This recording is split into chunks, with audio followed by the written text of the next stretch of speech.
Worked as a VAR official. Yeah, and a spokesperson for PGMOL.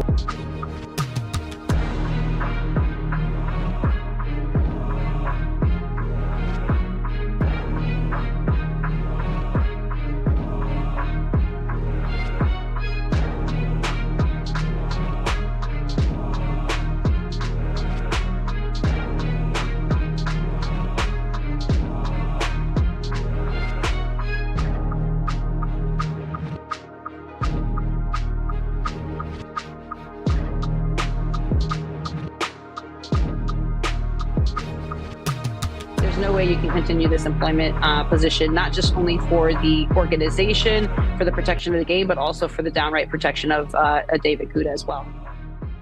PGMOL, English Football's Refereeing Association, announced that Coot has been suspended immediately and that it will investigate. According to The Athletic, the video is believed to have been filmed during the 2020-21 season, indicating that Coot did not deny it is indeed him. Our English football correspondent, James Benge, has been all over this story. And here's what he posted earlier today, and then here's his report adding some more context around the situation. Premier League referee David Coot has been suspended with immediate effect following the emergence of a video on social media in which it appears he launches a foul-mouthed tirade against Liverpool and their former boss Jurgen Klopp. There's a lot we don't yet know about this video, which was posted rather out of the blue around lunchtime in the UK. But PGMOL, the refereeing body, swiftly acted and around 4 PM UK time, slightly before, confirmed that Coot was suspended pending an investigation into the video. Coot is extremely critical and extremely aggressive in his language about both Klopp and Liverpool. And though we don't know when the video is filmed, the references to what appears to be a 1-1 draw against Burnley in 2020 and to lockdown and social distancing would suggest this isn't a new video, not least because there have been controversial incidents involving Coot and Liverpool since. The most notable of these, and an incident that referee Chief Howard Webb acknowledged was a mistake by Coot, was a penalty not given in a game between Arsenal and Liverpool last season where Martin Ødegaard appeared to handle the ball in the box. Should Coot be found to have recorded this video in which he speaks quite vituperatively about Klopp in particular, it is impossible to imagine he will have a top-flight refereeing career in the Premier League at all, and indeed this will just pile pressure on PGMOL, which has been the subject of widespread fan and manager dissatisfaction over recent years. Whew, a memorable lunch today in England, putting the tea in tea and crumpets, I guess you could say. Here's a look at some of the notable matches that have been refereed by David Coot. Just 2 days ago, He was refereeing Liverpool's 2-0 win over Aston Villa. Then there's this Bournemouth match earlier in the season. VAR called a handball on what would have been a winning goal for Bournemouth. The assignment for Coote on that match was referee, so perhaps not all of his involvement there. Either way, important to note. You just heard James Benge mention that Liverpool-Arsenal match from last season, where it was admitted on that controversial Martin Odegaard handball that it was an error. And then Coote was also on VAR when Jordan Pickford's challenge on Virgil van Dijk went unpunished, and Van Dijk tore his ACL on that play. Ian, from a player's perspective, what was your reaction to this all coming down today? Yeah, obviously this is very, very sad. I mean, I'm not surprised though. I'm not surprised. In this generation, I'm just not surprised to see videos like this exist out there. I mean, after all, he is a human being. He does have feelings about individuals that he likes or dislikes. I mean, who hasn't had a conversation with people that maybe they would trust and maybe gone after people around them or in their world that they don't like or they haven't enjoyed a moment?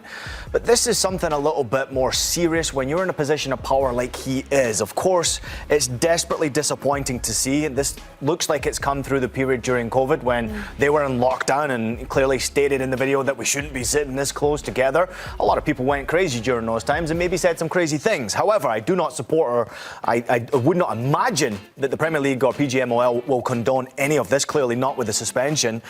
But I'm just desperately disappointed. I mean, this is someone who's in a position of power, who's expected to make big-time decisions. And it's not only about success, it's not only about winning and losing football games, it's about millions and millions of dollars that people spend money on to witness people get the decisions right. And certainly taking your emotions out of making big decisions as well.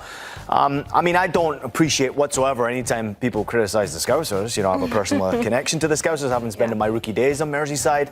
And they're some of the most awesome people that you will ever meet. Genuine, loving, honest, and just passionate people you will ever meet, and loyal. So I don't understand the criticism, but I can understand that people sometimes don't like people from another area of the country or the world. So it's frustrating, and I don't like it, and it certainly was a bit of a surprise for me today. One perspective we certainly want to hear is that of Christina Unkel, our CBS Rules analyst who joins us now. Christina, shocking news today. What has been the response from the refereeing community? It's shocking news, and Ian hit a lot of this on the head and kind of reinforced it. You know, the ripple effect that's happening in the referee community and in the conversations in the chat, right? This is an individual who's been refereeing at the highest level of the Premier League. There's so many eyes. Not many people understand or fully appreciate, especially maybe domestic side, how much scrutiny happens in the Premier League, particularly with the referees. It being the #1 sport in that country, if you make a wrong decision and or a decision that maybe somebody doesn't like, even though it's correct, that is on the front cover, your family, your friends, everyone on the train, everyone talks about it. So it's not an easy league to referee.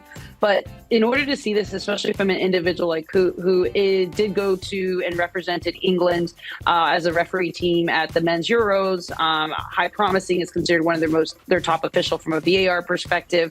To see this video, irony not lost on me, that this is the commentary, and as kind of Ian hit it on the head, when you are in a position, specifically in a position to have an outcome and impact the outcome of the game, there's already so much narratives. There's already so much campaigning that happens within the media that tries to blame one thing or the other on the officials, right? But then to have this kind of video come out, you know, it continues to, I wouldn't say propound or continue to reinforce what people's theories are, right? Speculations are that so-and-so doesn't like it, that they're biased, that the referees are throwing it for this team, right? That's the type of stuff we always have to combat. We are always saying, I know I'm personally always saying, you know, that the officials don't care who wins so long as the third team does not make a decision that impacts the outcome of the game.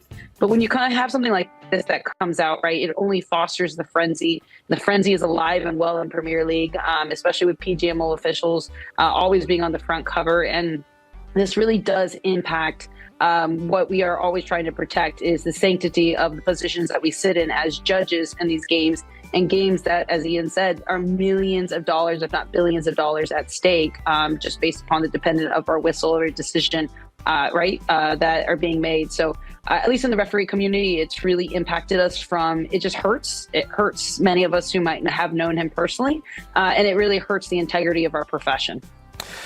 Yeah, I find it very difficult now, Christina, turning it to a bit more of a serious note. PGMOL and, of course, have reacted very quickly with the Premier League to suspend him. But what could the punishment be? How severe could the punishment be? I find it difficult to imagine that he can now go referee a game again in the Premier League, let alone anywhere near Merseyside with Liverpool and Everton. I mean, how severe could this punishment possibly be? I know it's early to ask that question, but I got to ask it. Yeah, the severity of the punishment is you lose your license to officiate. Basically, you are now off of the roster. You have breached a contract, right? And importantly, right, your potential opportunities with UEFA and FIFA moving forward. And, you know, personally, I think this is just, it's not a mistake. And I mean, there's been some other officials, right? We talk about Felix Zweier in Germany, right? Early on in his days, being found kind of in and around an environment where there was potential match fixing, who went on to continue to get a FIFA career. But nowadays, in this environment, when there's so many of these things, like these types, especially of video evidence of this much, it's not speculation, it's actual words. There's no way that he can continue officiating from being in a position. And if you were in a position of having to determine whether or not the employment position continues, there's no way you can continue this employment position, not just only for the organization, for the protection of the game, but also for the downright protection of David Kuda as well. Speaking of protection of referees, you talked, Christina, about how the reaction at times from fans and even media as well towards referees can create these certain narratives that can perhaps even threaten the safety of referees. How does this singular incident impact current referees not named David Coote? Yeah, I mean, we're always in a position, and like I said, I mean, this is happening Premier League, and, you know, having been part of the men's Euros and seeing it from an English perspective of the group I'm working with, it was a very eye-opening to see the pressure and the stress that is put on these officials day in and day out, and how everyone knows their names and their families and where they work and all of that stuff. But it does have that ripple effect of protecting. I know my family personally had their personal information doxied at one point by a fan base, right? So it kind of feeds into the fever and the frenzies that are inappropriate, that are not appropriate, that could lead to, unfortunately, where, you know, many people are taking extreme or are being jaded in some kind of capacity. And that's why I always, and it's not preaching, it's coming from a position of having been personally affected by it myself and, you know, others, that the importance that the media has, the importance that managers have, the importance that players have to protect their game and not to use the media audio to be weaponizing against officials. And yes, I know people are going to say, well, look, they're actually doing it against us. Well, tit for tat. And you know what? Unfortunately, this is, and we're going to say this is a one-off incident. Everyone's going to say, no, it's not. But like, at the end of the day, like, we all have responsibilities, all three on the field and everyone off the field, to protect our game. If not, we're going to lose it, and it's not going to be worth it, because at the end of the day, we all have to appreciate the game and know that that game is going in based on the quality of the play and not for any match fixing. Right, we have some breaking news for you, and it concerns the referee David Coote. And PGMOL have confirmed that they are aware of a new video which appears to show the referee David Coote snorting a white powder while reportedly working at Euro 2024 this summer. The latest video has been published by The Sun, which claims that Coote sent the video to friends while he was in a UEFA-funded hotel in Germany during the tournament. The newspaper claims the video was taken on July the 6th, one day after the Euro 2024 quarter-final between Spain and Germany, where Coote worked as a VAR official. Yeah, and a spokesperson for PGMOL told Sky Sports News, "We are aware of the allegations and are taking them very seriously. David Coote remains suspended pending a full investigation. David's welfare continues to be of utmost importance to us, and we are committed to providing him with the ongoing necessary support he needs through this period. We are not in a position to comment further at this stage." Now, Sky Sports News has also contacted UEFA and the FA for comment. Well, earlier this week, the FA launched an investigation into a video that appears to show Premier League referee Coote making derogatory comments about Liverpool and their former manager Jurgen Klopp. The PGMOL suspended Coote on Monday after the video was widely circulated on social media. Coote will not officiate any UEFA games this week. So just to confirm, the breaking news is that a second video has emerged of referee David Coote, which appears to show him snorting a white powder. That's been published in The Sun, and if we get any more information on that, we will let you know.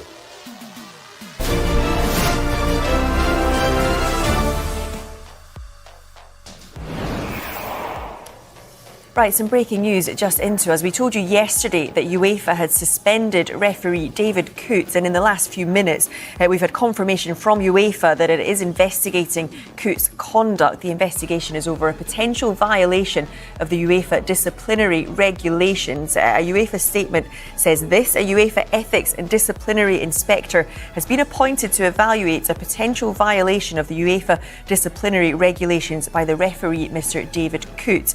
Further information regarding this matter will be made available in due course. So, yeah, there we go. The breaking news. UEFA have now confirmed that it is investigating Coote's conduct.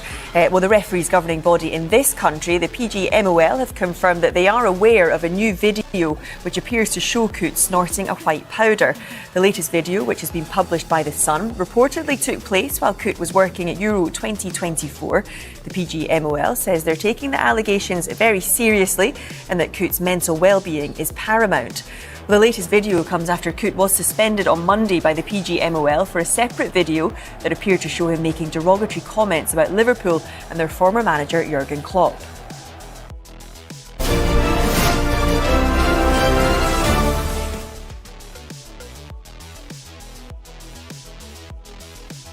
Iowa Kimolera here, and welcome to the Athletic FC podcast. England have 9 players dropped out of their squad ahead of their matches against Greece and also the Republic of Ireland.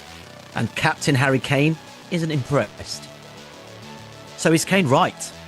Outside of major tournaments, is international football respected?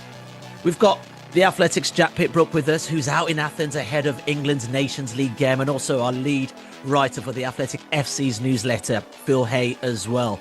Okay, Jack, this is it, that age-old debate, club versus country. Big comments from Harry Kane. Were you surprised he made those comments? Yeah, I think I was a bit surprised when ITV published that interview, and you could see how incredibly forthright Kane was with what he said, because there is an implied criticism there of the guys who've dropped out. Like, he's clearly not happy that so many players have not flown over to Athens for Thursday night's game. To me, it feels a bit like Kane is recognising the fact that he's the England captain, and England are in this strange situation at the moment where they're obviously coming to the end of Carsley, and then Thomas Tuchel will be starting in January and with his first games in March. And Kane probably thinks that the responsibility falls upon him to try and enforce some standards and to try and pull everyone along a bit, given that he might be worried that the standards that Gareth Southgate set might slip otherwise.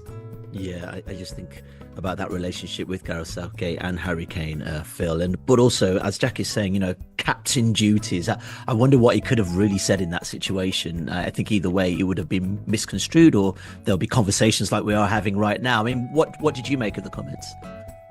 He would definitely pick his moment to do that. I think on various occasions in the past, if you'd asked him the same question, he would have either swerved it a bit more acutely, or would have defended the players who'd pulled out. It's not as if Kane hasn't missed camps himself with injuries, and this is a trend of international football, isn't it? Particularly for the regular call-ups, that it is a little bit like the slightest limp and the question mark appears, and it doesn't seem to take much for players to decide, and clubs as well, that it would be better for them to stay at home.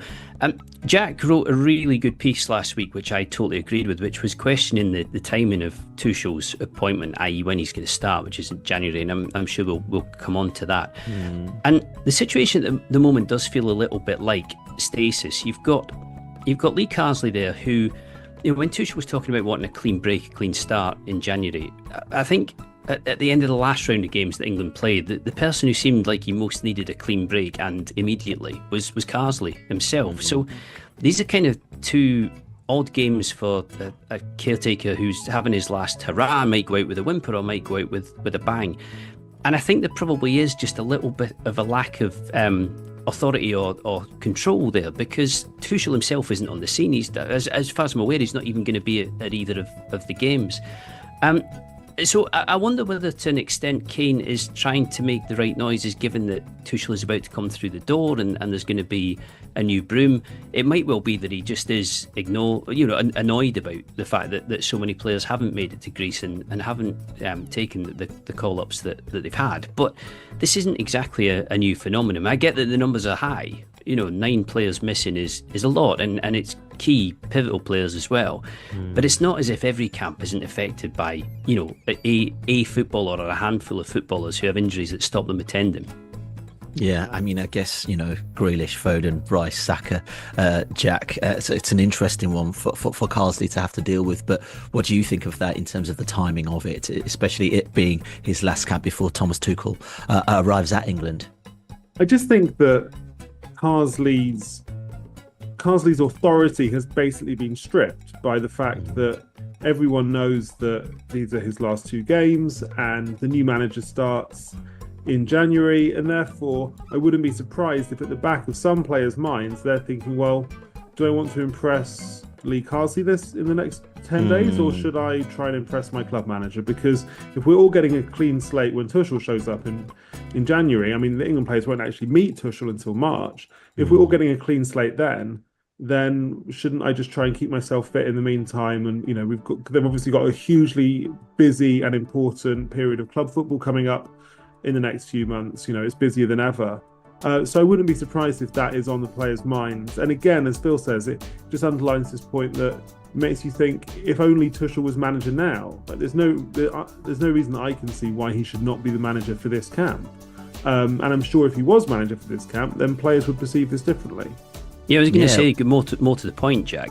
If he was coach now, there wouldn't have been 9 withdrawals, would there? There would have been some, but players would have pushed themselves a little bit harder, surely, to have been on the scene. Players would be desperate to impress them. Yeah, it'd be a concern if you were missing Tuchel's first camp. You'd want to be in there. Taking out what Tuchel said about his start date and what the FA have said, or what the FA would like people to think, what's the feeling or the view in your mind or among journalists who cover England regularly about why they've done this, when Pochettino, for example, has just started with the USMNT, straight away got fired into the job on day 1?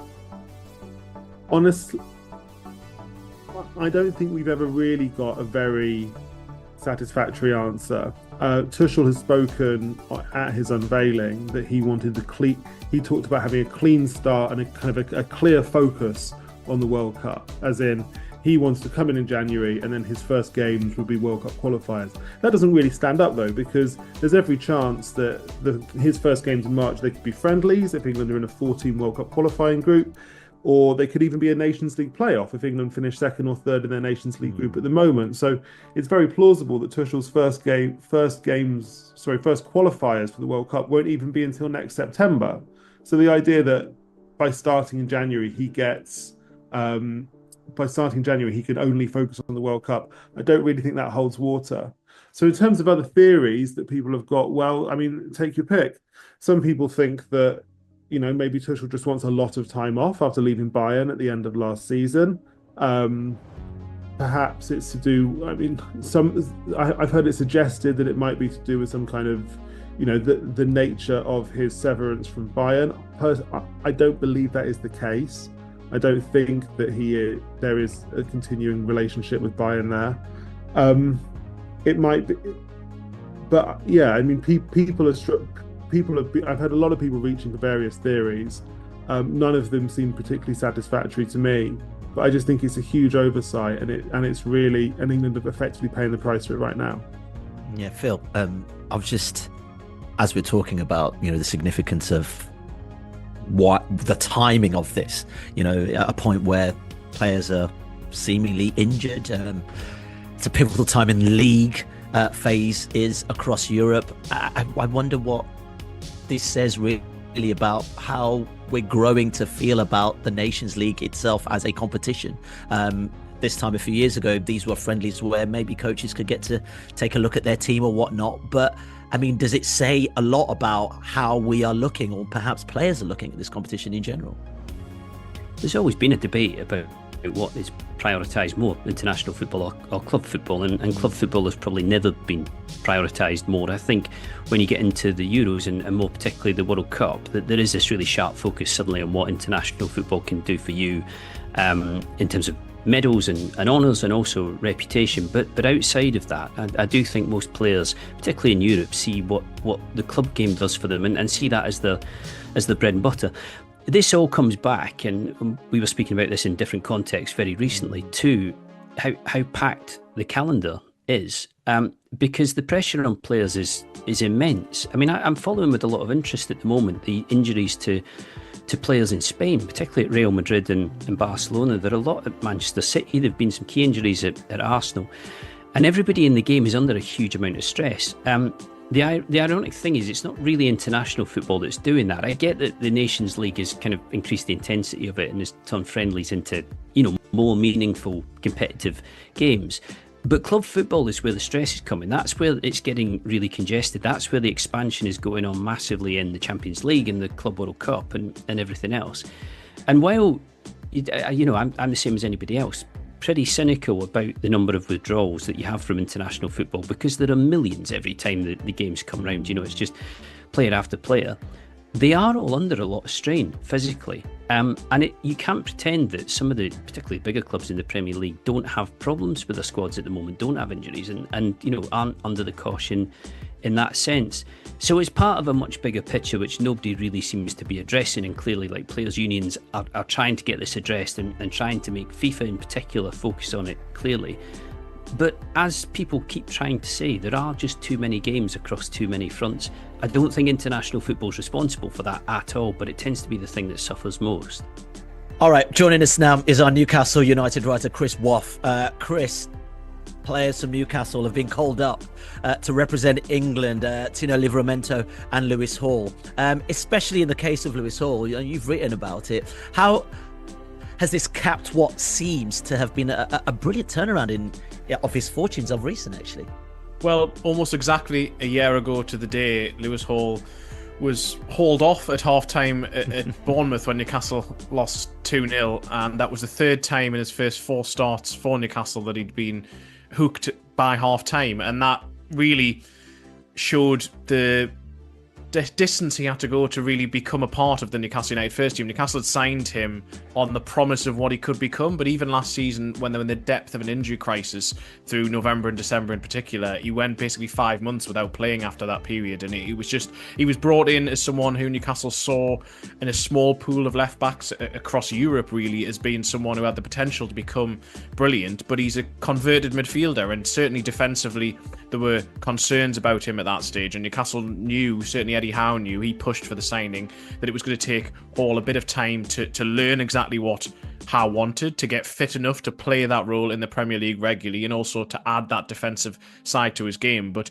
there were sort of double sessions last season, extra analysis sessions, which Hall really grasped and worked at to try and get himself into the Newcastle side. By the back end of last season, an injury to Sven Botman got him an opportunity. He did well then, and then at the start of this season, certainly from late September onwards, he's been consistently excellent. He's started 6 successive Premier League matches for the first time for Newcastle, and he looks the all-round package. So he on the basis of a small bank of work there over the course of the last few weeks and months, he certainly deserves the England call. But if you'd have said this a month or even 6 months, even 6 months ago, then I don't think you would really believe that Lewis Hall would have been a deserved member of this England squad right now. Yeah, Livramento is interesting because I guess his call-up has been technically dependent on certain people not coming to join the England squad. Could be a really interesting one looking forward in terms of club and country, especially with Kieran Trippier and seen as a natural replacement in that respect.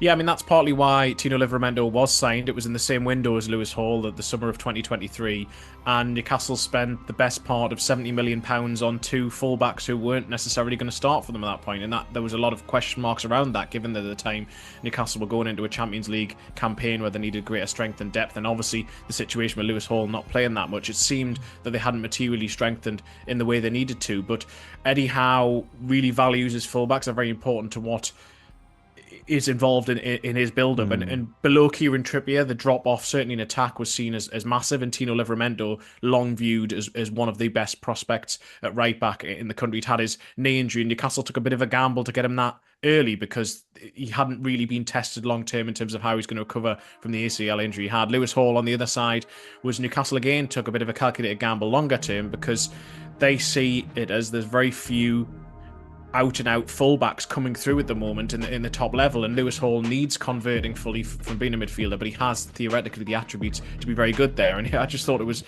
when Lee Carsley announced Lewis Hall coming in the squad the other day, he spoke about how it's just refreshing to have a left-footed left-back, which seemed like such a rudimentary thing to say, but actually it has become a rarity at Premier League level that you have an out-and-out left-back playing at left-back. And obviously England, I think they've had 6 different left-backs over the last 7 games, most of whom aren't actually natural left-backs. They had Kieran Trippier there, as you say. So Livramento was a further ahead in his development than Hall when he signed for Newcastle, but because of Kieran Trippier being there, he hasn't really fully grasped that right back spot as his yet. So I think the next few weeks and months will be huge for his development as Kieran Trippier returns from injury. Can Tino Livramento really cement his place in the Newcastle side and then earn his spot in the England squad, because he was called up the last 2 squads as well, but is still yet to make a senior debut.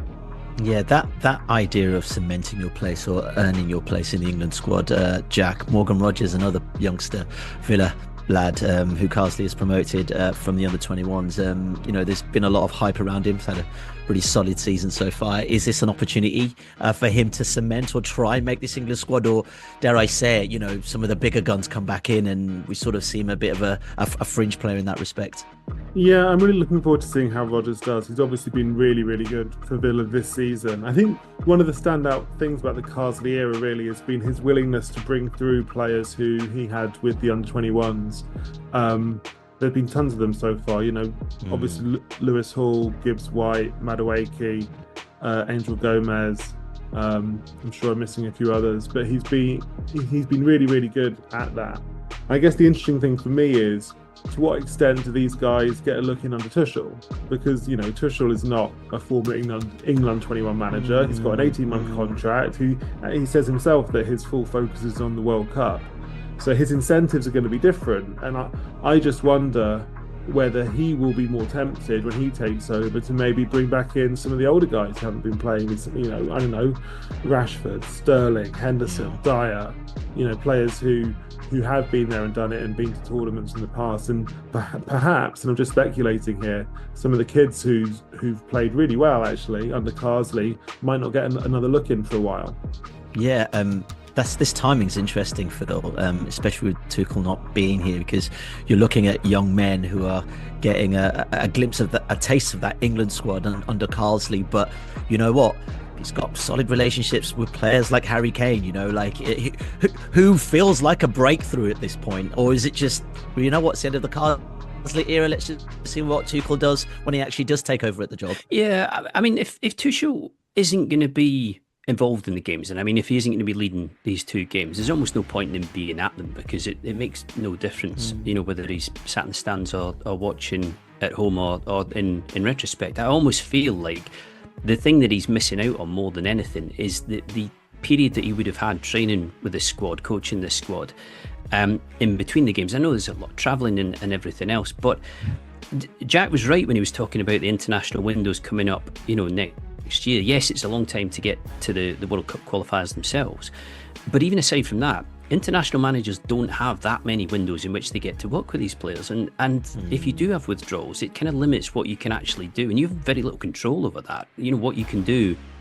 in any particular international break. And if, for example, and I suspect Tuchel will stick with Harry Kane to a degree, but say in the way that Steve McLaren did with David Beckham, that Tuchel looks at Harry Kane and says, do you know what, I'm going to move on from you, I'm going to change the team in a way that doesn't include you. You're no longer what we really need. then that's going to take some work. It's going to take a lot of work, and it's going to be quite difficult to make that happen. When it comes to trying to impress in these games, I suspect they're not going to make a whole lot of difference. I mean, aside from Tuchel's starting date, I found it a bit weird, Lee Carsley saying that he and Tuchel hadn't spoken at any stage, that they'd exchanged text messages, but that was it. I would assume that there'll be a debrief, at some point, but you thought that might have been a conversation that would have taken place given that Tuchel was coming through the door. He is a vastly experienced manager. He's coached a really high level in a lot of top level clubs as well, so he'll have a roadmap and he'll know what he plans to do. But in terms of the timing and everything else, it shouldn't be forgotten that he hasn't coached in international football before, and this is new. And I think he's a good choice, and I can see him doing being good for England. I don't think we should assume that this is necessarily going to work out as he structured it. Yeah, I'm just listening to you as clearly a proud Scotsman, thinking about all this nonsense we're talking about, players dropping out of the England squad. Oh, what a luxury! You know what I mean? Like, is there a different feeling as a Scotsman and watching Scotland? And dare you say, even players dropping out last minute, thinking I just want to prioritise on my club career? Yeah, just desperate for a win up north, really, or any form of result. I'm fortunate in that both my parents are English, so okay. Whenever it suits, I can bounce between camps. I mean, I think all in all, England are in really good shape between the players who are available when everybody's fit and the coach they've recruited in Tuchel. As I say, I don't think we should assume it's going to work. Blindly assume that it's going to work, because this is new for him. But he is a really good coach. I think he'll have more about him than Southgate did, as good as Southgate's results were. I think he'll definitely have a fixed plan for what he wants to do with the players who are available to him. I just find it a little bit odd that he wouldn't have wanted to get a hold of the reins straight away. Just very quickly on Newcastle before you go, Chris. I'm just thinking about Hall, and I'm also thinking about Livramento as well. But Hall in particular, what does he say about Eddie Howe in terms of him spotting a player who obviously he's had to try and develop to get ready for, first team football, but also now seeing the fruit of that, him representing in England squad as well, but to potentially really cement his place in that left back position. But it says everything about Eddie Howe and the job that he's done at Newcastle, and that certainly for the first 2 years of his time as Newcastle head coach, a lot of the development was of the players who were already there. Yes, Newcastle spent heavily in the transfer market, but you just look at players like Sean Longstaff, Joe Linton in particular, Fabian Schär, the players that he has inherited and developed. And Eddie Howe had to go to the Newcastle board and convince them to spend the money on Lewis Hall when they did, because they thought this is a heck of a lot of money, loan with a £28 million obligation to buy someone who he still hasn't made as many Premier League starts as millions as there was in his price tag. But Howe said he has the raw ingredients, and me and my coaches will work with him and will develop him. And those first 6 months, there were questions inside the club as to is this happening? But he was patient, and they have worked with him diligently, and now he is starting to look like he can become an all-round fullback. In typical Eddie Howe style, when he was asked about him last weekend, he basically said there's still a lot more to come, and there is. He's only 20 years of age. He still is learning that position. But I think for England, given the lack of left-footed alternatives, it is a huge opportunity for him. And also, when you have someone like Lewis Hall, who played as a midfielder all the way through at the youth level, he's played left midfield, he can play as a left-sided centre-back, although he isn't very big. If you're thinking about a tournament squad as well, someone with versatility in those positions, I think that means that he could be in and around this squad for a long while if he continued on the trajectory he has been recently. Fantastic. Chris, thank you so much. Appreciate you joining us. No worries. Okay, we've got the Athletic's Nick Miller with us now, who's written a column on Harry Kane's comments and the need for international fixtures at this time of the season. Nick, thanks for joining us. Look, the amount of international withdrawals isn't just isolated to England, and we've been talking about it earlier. Arsenal captain Martin Odegaard hasn't gone away with Norway, and Phil's spoken about the international calendar just in general, or the league calendar in general. This is just highlight the importance of club football and the decisions certain clubs might have to make with such and so much football at this moment in time. Yeah, I mean, I suppose Arsenal might be on slightly shaky ground saying, well, Bukayo Saka's played too much football when they gave him, half an hour against Preston or whatever it was. But Saka has already played 47 games in 2024. Declan Rice has played 51. With the kind of the commitments that they have, they're both looking down the Beryls are sort of 60-odd game seasons. So I think it's whoever's decision it is that they're not going to play in these England games. And it's sort of perfectly sensible that they are kind of managed as much as is possible in the kind of insane schedule that they have to deal with.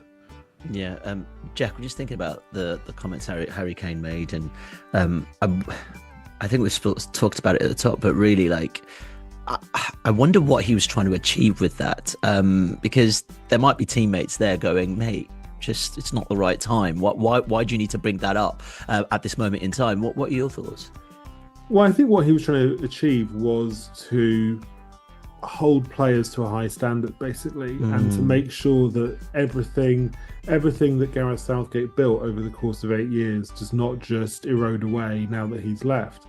And yeah, I mean, I wouldn't be surprised if some teammates aren't happy when they read those comments, but he's the captain. He scored 68 goals for England. I think he has basically unlimited credit in the bank to do this sort of thing.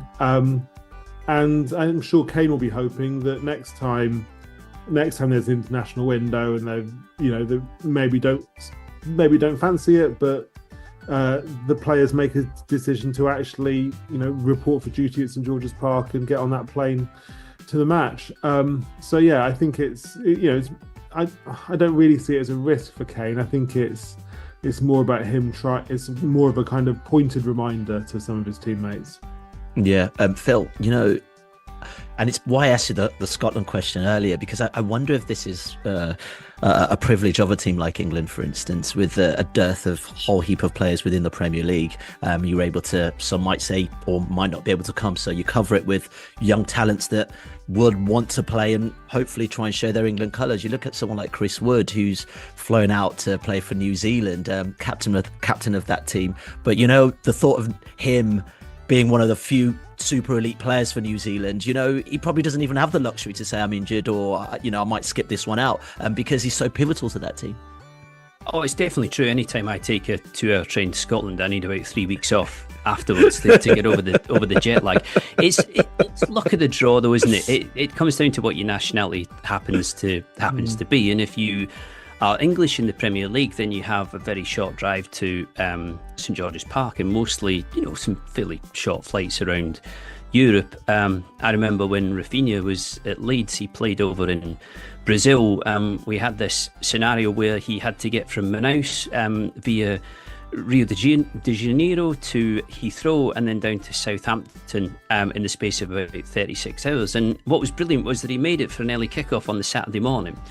And then Marcelo Bielsa left him out of the squad anyway, despite all his effort. But you're right. I mean, Wood definitely has to go further. I think what you do have to bear in mind is that Nottingham Forest's schedule this season is not going to be like Arsenal. So if we're talking, Saka, Rice, for example, there's no pretending that the Champions League hasn't swollen pretty massively. Certainly in the first half of the season, the pressure of the fixtures in the what you would call the league stage or the group stage, whatever you want to term it, of the Champions League is much more intense this year than it was last year or in previous years.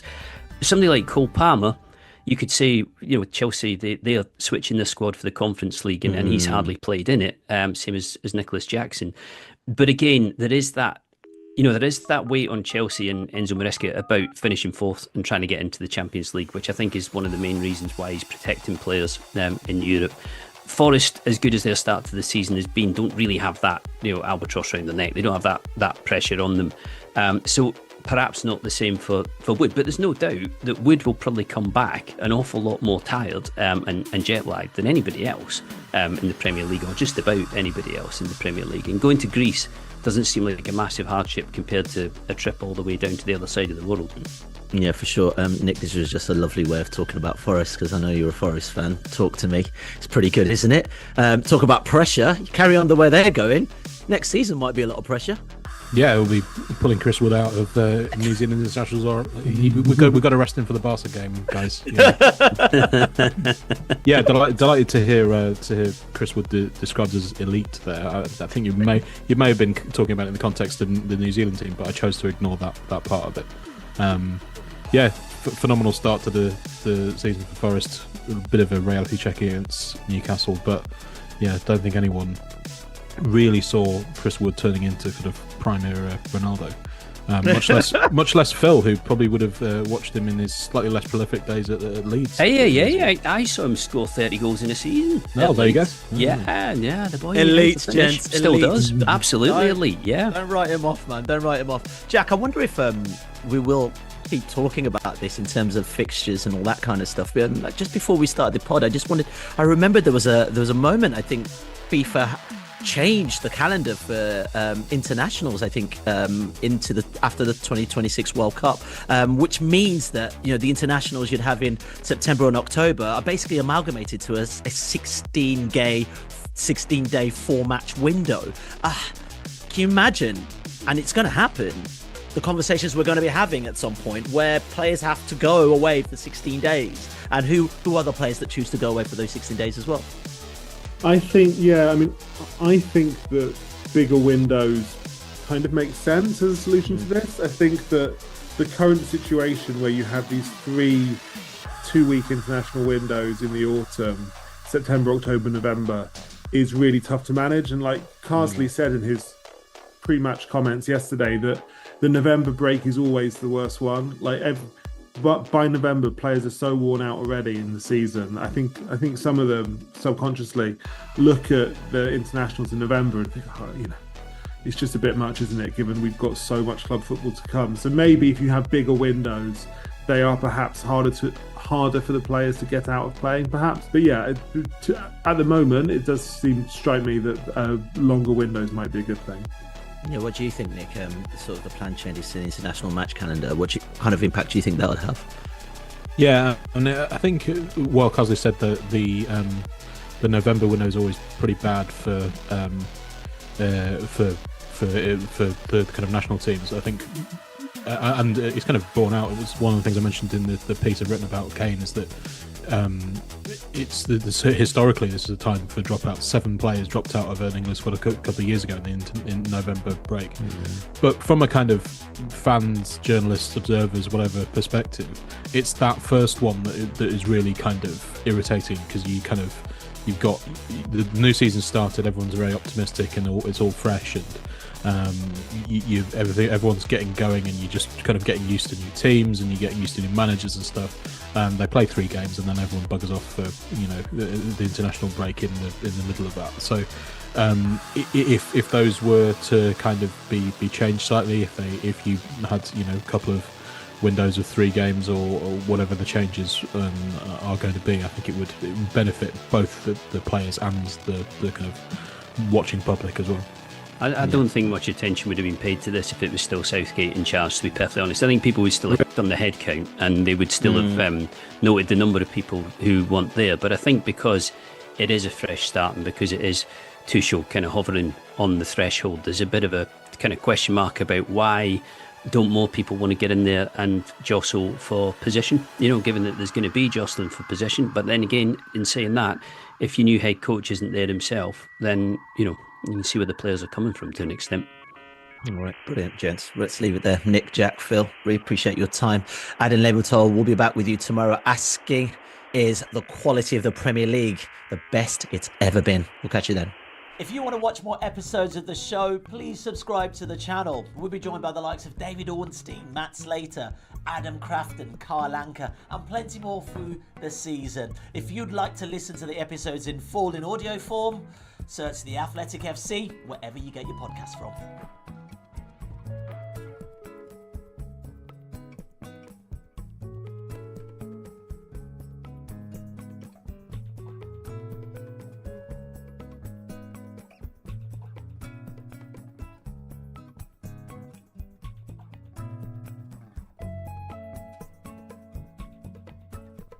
Speaking of the top 4, there we have Liverpool, as mentioned, first place, Manchester City, and their recent struggles with Pep Guardiola, Chelsea as number 3, and Arsenal sitting number 4, although they do share a record with Nottingham and Brighton at 5th and 6th place, respectively. Rob, when it comes to the top 4 and what we've seen, at least in this first half of the Premier League, what are your thoughts? Yeah, I mean, the two most surprising elements of that to me are not to offend Stevie, but the Liverpool are top of the league. I really didn't see that coming. Yeah. Arne Slot is clearly a very, very good manager, but we've seen before the struggles that these managers have when they come in and replace, another legendary manager. And I really didn't think that Liverpool would cope that well with the loss of Jurgen Klopp. And so far, and I appreciate we're only in November, but you really can't fault the job that Arne Slot has done. I think that most people would say it's a surprise at how well that transition has gone between Jurgen Klopp and Arne Slot. The other surprising thing for me is that Chelsea are in there. I watched Chelsea in pre-season against Man City in the United States, and they were dreadful. They had a poor season last year, apart from that run of form towards the end of the season under Pochettino. They've got a manager coming in Maresca, who obviously had a great season the previous season with Leicester, but I really didn't think that he would be able to imprint his ideas and his philosophy on that Chelsea squad so quickly, because the club he was coming into looked a mess, but he's managed to kind of to find some consistency with selection. He's managed to find consistency with performances, and he's also getting those results. And I saw them play at Old Trafford against Man United a couple of weeks ago, and they were probably the better team. They probably deserved to win, and if they can carry on that form all the way through the season, I think if you had asked a Chelsea fan at the start of the season, what is your expectation of this team? And you said, there's a possibility that you could get in the Champions League and finish in the top four. I think most Chelsea fans would have bitten their hand off, because, really for most of last season, they looked miles off the pace. But, Maresca, in fairness to him, has got that team, it seems, right now. I appreciate, again, we're still early, but it looks like he's got that team turned around and heading in the right direction. Yeah, and it's interesting what he had to say after that draw against Arsenal at Stamford Bridge, Stevie, saying, "We are very happy. For me, we are behind these kinds of clubs like City and Arsenal, as they've worked with the same manager every day." It's a very realistic outlook, although some may criticize, right? Being the comparison is a thief of joy. It could take away maybe some of the expectations for the season. But to you, is this the most surprising of the top four that we've seen? Yeah, I would think so. I pretty much agree with almost every single thing Rob said. I didn't see Liverpool being top of the league, and I didn't see Chelsea being in the top four either. And actually, along with the Man United game, I actually thought Chelsea were the better side at Anfield against Liverpool. So yeah, that was a real surprise for me. The top three, Liverpool, City and Arsenal, I'm not surprised. It was always going to be those three, in my opinion, who would be vying to win the league title. So they were always going to be who was 1, 2 and 3 was up for debate, but those three were always going to be there. But Chelsea seem to have made that fourth, even though they're in third right now, Chelsea absolutely look as though that fourth spot is theirs to grab. Not only because of what they're doing, but because the teams around them that we expected are very, very inconsistent. Newcastle, Aston Villa, obviously with the Champions League. Brighton are up there. I'm not so sure Brighton can stay there. Forest won't stay there either. So yeah, Chelsea seem to be right now the team that look as though they're basically saying we absolutely want to be in the top four, and we're in third at the moment, and we want to stay there. Yeah, and they are staying there for now. As you said, it's theirs practically to lose. They're in the driver's seat. That's something that Blues fans maybe in the past seasons didn't see. They're not really chasing the top four right now. They are there, so they have to stay there, and so do Manchester City. Let's dive into what's going on lately, Rob. Of course, we know that those 4 losses has never happened for Pep Guardiola in his managerial career. Is the Man City cycle truly over? Can we say that now? I think it's maybe a little bit early to say that it's over. I've learned my lesson about betting against City in the past, and I certainly won't be doing it now. We're still early in the season, and it wouldn't surprise me if City were to go on from this point and win the Premier League title again. The next 2 Premier League games are against Tottenham and Liverpool, and you're going to learn an awful lot about where this Man City team is in those 2 games. There is, though, quite a lot of uncertainty around City at the moment.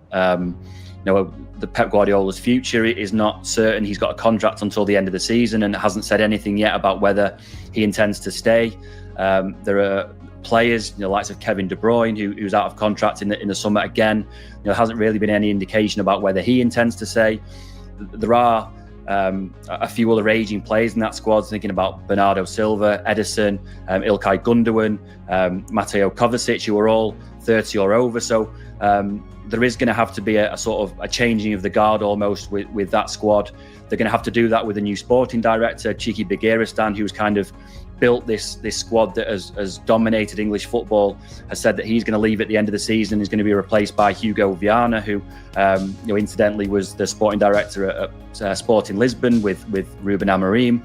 So there is a lot of uncertainty around City at the moment. That there is a lot of debate and doubt about some key figures and their future. But really, this City team have proven time and time again that the minute you write them off, they prove you wrong. And it really wouldn't be a surprise when they start to get players fit, key players fit, that they start going on one of those long winning runs that we've seen time and time again. And when it comes to sort of March, April and May, that they are at the top of the league and on course to win another Premier League title. So I think it's a little bit too early to write them off this season, but certainly down the line that there is change coming at the Etihad Stadium. We're just waiting to see how much and how soon. Yeah, those who are watching are in agreement with you, Rob, which leads me to the next question that we got from everyone who's participating with us here on ESPN FC Live. Stevie, the question is, bit of cart before the horse here. Where does Pep even go after Man City? Does it try to do it all again at another club or head to a national team? Thanks for the easy question. I have no idea. Absolutely no clue. I mean, what's left for him in Europe? He's won in Spain, he's won in Germany, he's won in England. I mean, where does he go? I really don't know. I don't get the impression that he's a guy who would be interested in international management. He seems to be too hands-on, wants things to be so perfect all the time that maybe wouldn't suit the way he manages. So unfortunately, whoever put the question to me, I have no idea. Not a clue. Hey, that's a fair answer, Stevie. I mean, because it's tough to say. It's like asking me, what do you buy the guy who's the richest man on the planet? What do you buy him for his birthday? I mean, there's no answer to it, right? I think it might be international football. I've got a sneaking suspicion. I get where Stevie's coming from, and you're right that he's a guy that has had the success by being on the training pitch every single day with these players, and you don't get that at international level. You get 3 or 4 breaks of 2 weeks every single year, and you're expected to put a team together. So that I think Stevie's right. That won't suit the way that he likes to work. But I just think that maybe there's part of him that thinks, I've done everything at club level. I've won Champions Leagues. I've won league titles in Germany, England, and Spain. Maybe I would like a crack at a World Cup.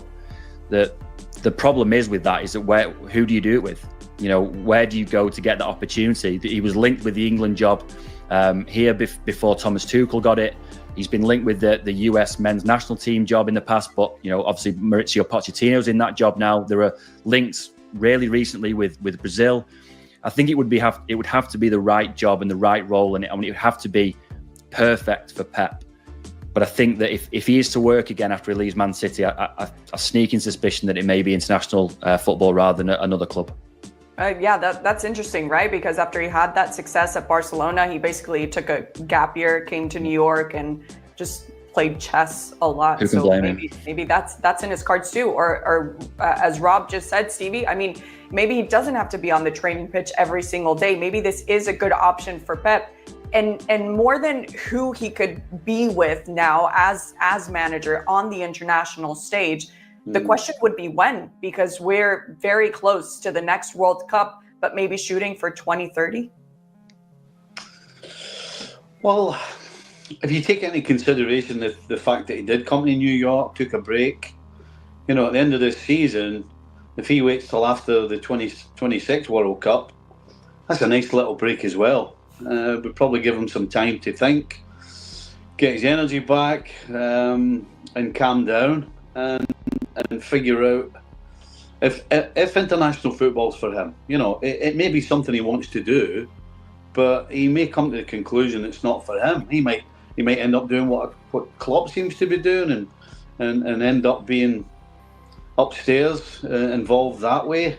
I just can't get my head round right now how he would take to meeting up 4 or 5 times a year with his international side, having 3 days to put across ideas that most of them probably won't be doing or have never had to do.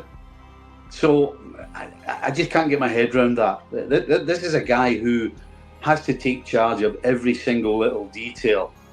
And you can't do that in 3 days. And you don't even get 3 days, because the amount of game players have, you don't want to be spending time on the feet. So you're not going to be standing on the training field for hours on end for the 3 days that you're together, because the players need to rest. So I just can't get my head around the fact that he would enjoy international football. He may decide to give it a go. It would have to be one of the big teams. He's not going to go to Venezuela. He's going to go to Brazil or in England or in Germany. It's going to have to absolutely be one of the big sides. Maybe even in Italy. They've been in the doldrums for so long. Maybe that's something that he would like to bring them back.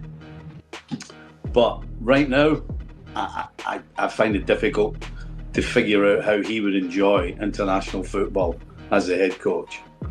Yeah, it's kind of strange to wrap our head around it, but if we know something, Pep can adapt to any team, anywhere, on any kind of stage, basically, but that's kind of up in the air.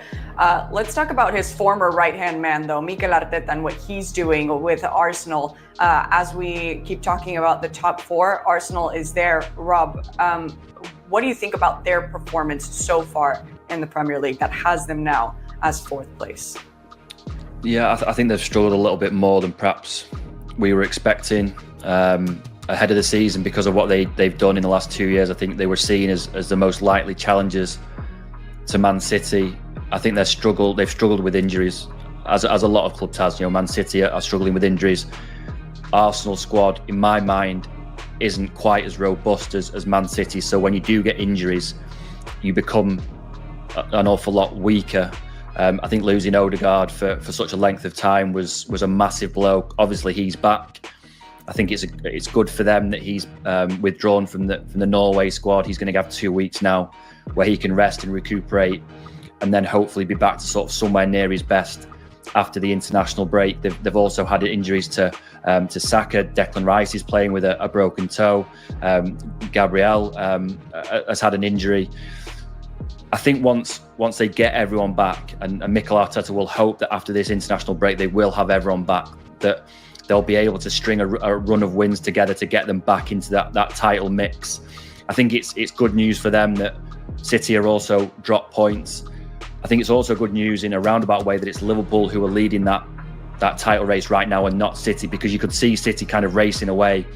I think Liverpool, if you're going to reel in a team, it's probably more likely that you can do that with Liverpool, just because, again, of the size of their squad and what they're trying to do with the transition with Arne Slot. So I certainly don't think they're out of this Premier League title race, but they do need players back fit as quickly as possible, and they need to put a winning run together.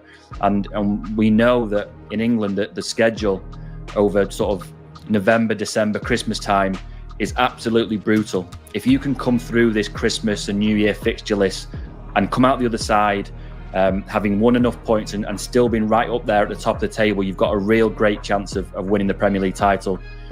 We've seen lots of title challenges falter around this time of year because the squads just cannot cope with the amount of games and the intensity of games in England at this time of year. If they can come through this period and get to sort of mid-January with a fit squad, having kind of wrestled their way back into the title race, they'll still feel that they've got a good chance of winning this league. Yeah, well, we relax into the holidays. It really just ramps up, and it will for Arsenal. Speaking of their next fixtures here, Stevie, Forest, West Ham, Man United, Fulham, Everton. How important will it be for them to get as many points as possible against these next rivals, who definitely won't be easy? Well, for me, they're on the edge. They have to win these games. They're all winnable games. There's no question the favourites to win them all, regardless of whether they're home or away. And on paper, it's actually, in my opinion, a good run of games for any team that wants to win the title. but they find themselves in a position where they can't afford to drop any points. Never mind. I mean, they have to win. They are 9 points behind Liverpool, and yes, Liverpool will have a bump in the road somewhere at some stage, because that's just what happens. And when they do, Arsenal can't afford to be 12 points behind. They're 9 points behind right now. If they were to go 12 points behind, are you really telling me that even as early as this, you can give Liverpool 4 games of a start and you have to win out? So they really are in a position where they have to take advantage of the fixtures they've got coming up. Because as I said, when you look at it on paper, absolutely, they should be winning all of these games, regardless of the injury crisis they have. And the one thing I would say is, it's a real surprise that missing one player in Odegaard has had such a big effect on this team. I mean, City have had injuries before, but Pep's always found a way. And okay, the Rodri one right now seems to be tough to fill, but that's probably only because they've got 6 or 7 or even 8 more injuries that's making it impossible for them to get over it. You know, so Arteta, with a full fit squad, has shown that he can compete for the Premier League, but he has to show that when he has some setbacks and some injuries, that he can overcome it by figuring out how to get over the line in terms of winning games when maybe they don't have the starting 11.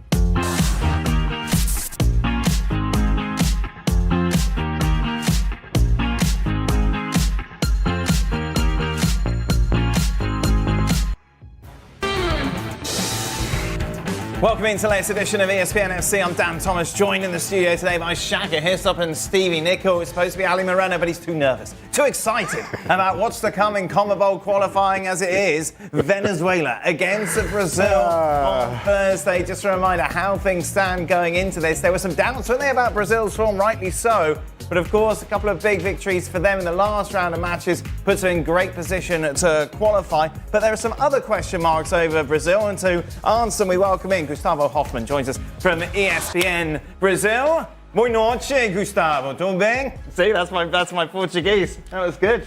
You like that? All right, enough Hello of my there, Steve. Yeah. Shaka, how are you? Hello, that was smooth. Save us, Gustavo. Save us, please. That was beautiful. Gustavo, why is Vinicius Jr. rubbish for Brazil? Oh. Well, first of all, I was expecting to see Ale Moreno today, but I'm missing him. Today was the day to meet Ale Moreno. I think that he didn't want to be here today.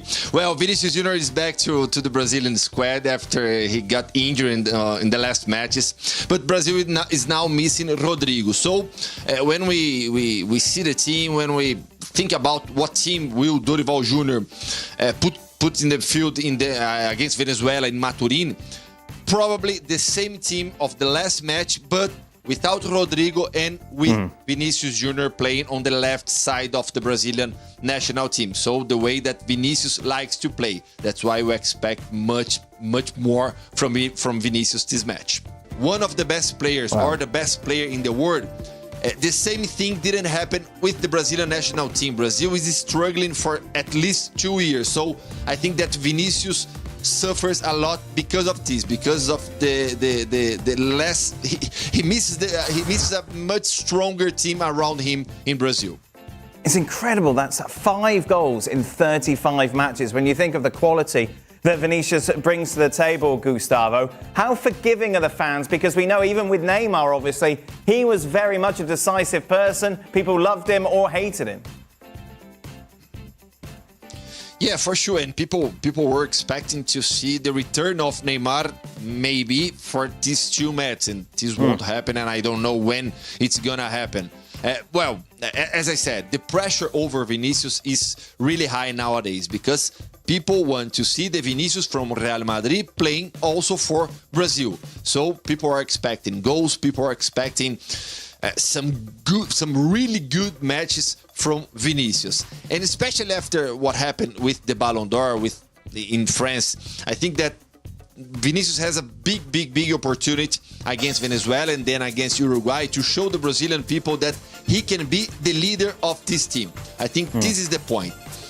Brazil now is still missing Neymar. We don't know when he will be back. If he will be back for the Brazilian national team nowadays, we can say. So I think that Vinicius has a chance to prove that he can be the next leader of the Brazilian national team.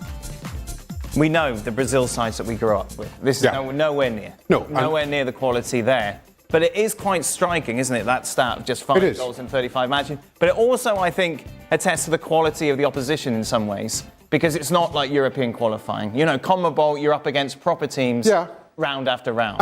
Listen, I think a couple of things have happened. You've seen Brazil kind of drop off in the quality that we've come to expect. You see Argentina, their main rivals, kind of grow under Lionel Messi, particularly over the last few years, where they just can't stop winning, and there are inevitable comparisons.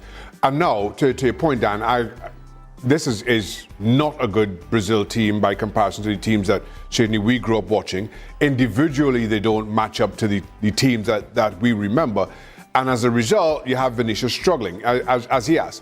Added to that, I also think, and Gustavo touched on it, without Neymar, without that focus, Vinicius kind of ascended into that role, into that identifiable player for Brazil. And maybe he's still growing into that. Vinicius is still only 24 years old. And while he is pulling up trees in Europe, certainly for Real Madrid, again, a different expectation given the quality he has around him. To be that leader for a national team, that shit gets really heavy. And maybe he's not quite able to carry it just yet. He's growing into that. And so maybe the best of Vinicius for Brazil is yet to come. You also see some of the other pieces, the Rafinhas, etc., kind of stepping up their own game. So Brazil all of a sudden are starting to look, I'm not going to say like the teams of old, but certainly better than the teams of the last year or two.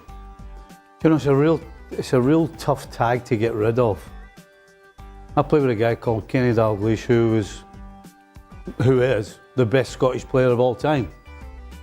But because he wasn't producing with Scotland what he was doing with Liverpool, he got tagged with, he doesn't do it for us. Right. And right now, it seems like that's the tag. And he never got over that. Well, he never got over it because he wasn't able to, because Scotland never got to any sort of real heights where they had a team to back his ability up. You know, Vinny's getting the ball for Brazil in the wrong places at the wrong time, and he's expected to produce miracles.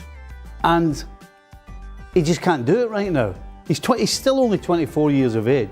I just hope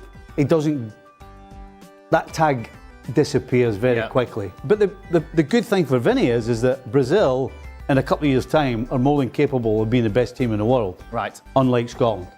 Well, there we are. I That's think where the comparison ends. I mean, seeing that as Stevie's telling that story, Dwight York suffered similarly for Trinidad and Tobago coming back.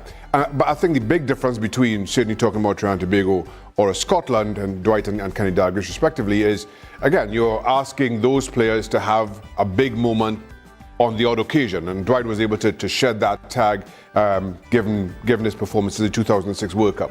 For Brazil, you're expected to be that player, you're expected to be that good every single game, every single tournament. There's not a tournament that Brazil fans go into not expecting to see their team win. And that just creates a whole different dynamic to the two examples that we just listed. Expectations will be a win, I imagine, against Venezuela tomorrow, Gustavo, and then, of course, a great tie on paper, certainly, against Uruguay next week. A match in Salvador, Bahia, probably will be very, very, very hot there. Well, against Uruguay, we have a traditional classic in the South American football, and against this Uruguayan team that began so well in these qualifiers with Marcelo Bielsa, and then a nightmare brought by Luis Suarez. His words about the problems between the players and the coach, but now. What it seems is that the situation is much calmer.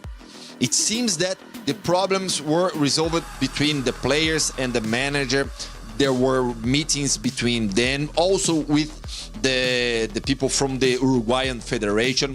We have Diego Lugano, who works with us in ESPN Brazil, and he said that he thinks that it was not for that. He thinks that after what Luis Suarez said in the press, that became a nightmare, but it was not like that. So probably now we must see a much calmer Uruguayan team after what happened with the words of Luis Suarez and some other players too.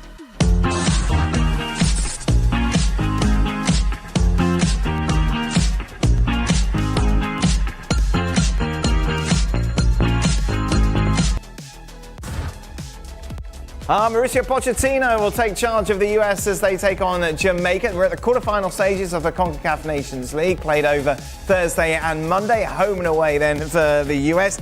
Oh no, Pochettino's biggest critic is with us, Casey Keller, who was very angry the last time he was on, talking about the new coach, not impressed with him whatsoever. What's he going to have to do over these 2 games to win you over, Casey? Well, I think that's a little harsh, Dan. Yes, I was disappointed 100%. I was disappointed. What I wanted to really see, I think, with the new manager and the way they broke the bank to bring in the new manager is I wanted to see this instant response, and I didn't see it. I didn't see it at all, actually. And in fact, I also saw some other things that frustrated me in not going down to Mexico with the strongest team possible you could take, and some of those frustrations. But then, kind of on reflection, I kind of realized that Pochettino's looking at this as a 14 to 18 month preseason. And there really isn't any games until that first World Cup match that actually matters. And so this is a CONCACAF Nations League quarter-final, Casey. Come on, what's wrong with you?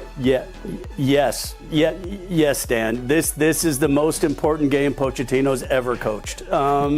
And so it's really important that they peak right now, and they have the best players available to beat Jamaica. So, look, I want the United States to win every match by 5. Of course I do. But and that's why I was so disappointed with kind of the attitude in that first camp, because you only have one chance to make a first impression. And I thought the first impression was very lackadaisical. It wasn't this new regime come in here and I expect all these boxes to be ticked, and it just didn't happen. So I'm looking at a team that needs to get that energy back. What did we always hear about the U.S. team over the years? They've always used kind of a chip on their shoulder to punch above their weight, to give 100% the whole time, and to show the world that they're a better footballing team than the world gives them credit for. And we kind of lost that edge. And I think what we were hoping that a new manager would come in and that edge would instantly return. You got outshot at home in a friendly against Panama. I didn't see an edge from day one. Yes, you got the result, and I give anybody credit. Anytime, the first and foremost, you have to win matches. So they won the match, but then the attitude going into that Mexico game it looked like it deserved to be beaten handily, and they were beaten handily. And so now here's this opportunity in this huge game that you mentioned, Dan, this quarterfinal Nations League against Jamaica over 2 legs. And look, Shaka will tell you, the National Stadium Jamaica in Kingston is not an easy place to go play. And this is a Jamaican side that has some match winners in it. And look, I think this is the type of lineup he's going to go with, the most experienced, best lineup he can put out, possibly Weah instead of Aronson, possibly maybe Richards instead of McKenzie. But I think there's there's this opportunity that he doesn't have a ton of options, particularly at outside back. We know he doesn't have a lot of options up front, so I think he's really looking at this like, who can play their way in, which he pretty much knows already. 5 or 6 guys are going to be there if they're fit. And then it's that case of who's going to emerge and who is going to play their way out. So although I think Pochettino is looking at these matches as a giant preseason, I think there's a lot of players in this side that have to be looking at these matches like a preseason. And every chance you get to start because of either lack of somebody else or because you've earned it through playing well for your club, you have to continue to show that new coaching staff that you're going to be the right guy in 14 months and 16 months when he really starts to look at this seriously. of course, one of the big questions is who is going to be Pochettino's man when it comes to being that number 9, the man who's going to get the goals. Ricardo Pepi, of course, has started well for PSV so far this season. Here's he talking ahead of the game. To be honest, it's been a long year and a half of being patient on the bench, waiting to play 10, 15 minutes every weekend. It got a little frustrating, but at the same time, I know that I have to be patient with the process. I'm at a point in my career right now where I'm ready. I'm ready to either start, to get more playing time, and I think I feel like I've been showing that, whether it's at club or national team, and that's just how I'm feeling. I'm feeling ready to be the man, to be the starter, and I feel like I've been proving that, and I'm going to continue with the same mentality, and I'm going to continue to take advantage of my opportunities. Good nodding game from Matt Turner. Yes, very right. It is the question, it's the age-old question, who is going to be the number 9, isn't it, Casey? Well, it is, and I think the only way that changes is somebody in the number 9 position has to take the opportunity. And I think Ricardo Pepi, rightfully has been criticized in the opportunities that he has got to start, that it hasn't been with the same effect as when he comes in the last 10, 15 minutes. And there's only one way you can change that is prove to people like us that when you have an opportunity to start a match or maybe 2 matches in a row, I don't look necessarily at goals and assists, but I want to see how well you link up. I want to see how well you kind of press when you don't have the ball and just kind of your overall play in that number 9 position. And then I think the goals and the assists have to come into play. But yeah, it's been very comfortable for Ricardo being able to come in the last 5 minutes, score a goal when everybody's tired or pushing in the opposite direction. Now there's a case where, hey, you got to prove it. That's all you can do is work hard in training, work hard in the opportunities you get coming off the bench. And then when there is a chance, albeit because of Josh Sargent's injured or nobody else has really stepped up or Balogun or whoever isn't in the squad, okay, here's your chance. You've been telling us that you're ready for this and that it's time and you've been patient. Well, now you got to prove it. And that's all you can do.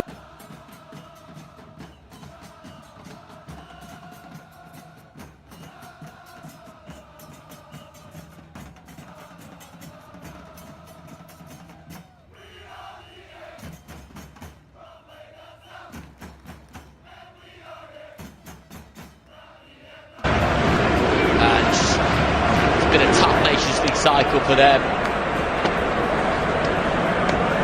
Only a win will be enough to keep their very slim chances of progression alive, but standing in their way are an Italian side that Belgium have beaten actually in a competitive international since 1972, so a real marker there of just how difficult this one could be for them. Certainly if you look at the historical trends out there, that would be the implication.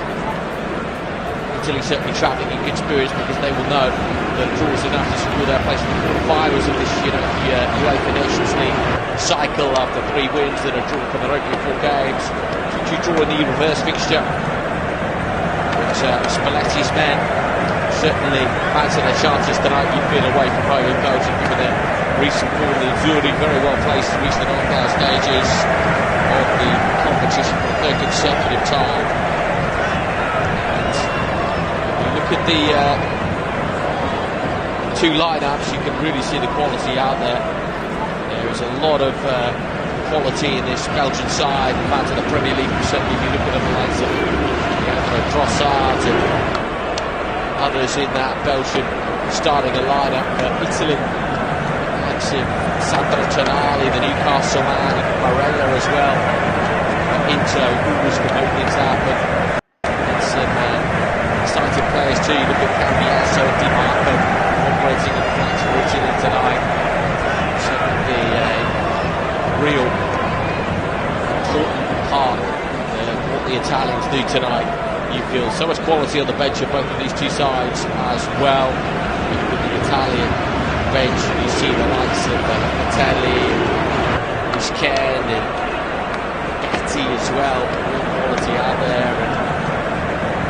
And Belgium, certainly their lot is always focused around Romelu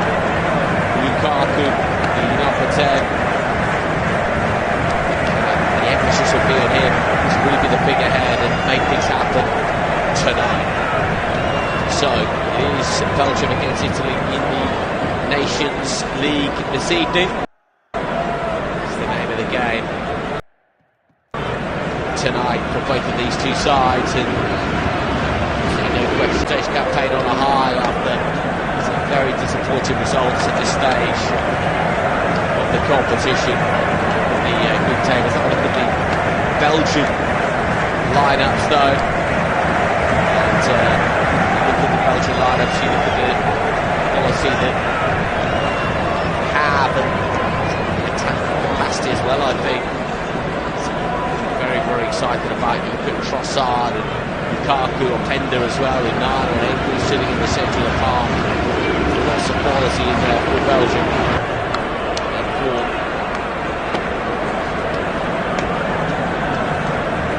Lukaku's hopefully propped up from a Belgian perspective, and for Italy, well, once again, I think when we look at it, take control of the centre of the park, and we look at Rovella, Barella, Cortese, and Tonali in there, aren't they? So the expectation is tonight that Nicolo Barella is going to be given a bit of a licence to roam in behind Retegui up top for Italy this evening. So it is Italy with Bastoni, Buongiorno and Di Lorenzo as the back three. Cambiaso and Di Marco operating as the wing backs. The French have with Tonali, Rovella and Cortese is a really interesting tripod of quality in the centre of the park, and then you've got Nicolo Barella just sitting in behind Retegui, the Atalanta man, 25 years of age. Scored 11 goals this season after signing from Genoa. Lukaku is the captain for Belgium tonight, and there's so much quality when you look at what's available out there for both sides tonight. Well, we're moments away from kick-off here in what should be a really entertaining game of Nations League football. Belgium against Italy.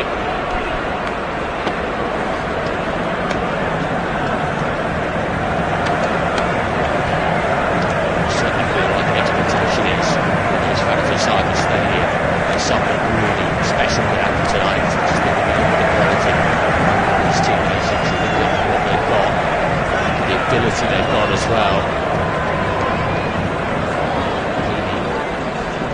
From both the two sides. So we are up and underway in Belgium tonight. It is Belgium against Italy in the Nations League. Of course, Italy with a touch of distance in the quarterfinals, and that is certainly something really exciting for Italy.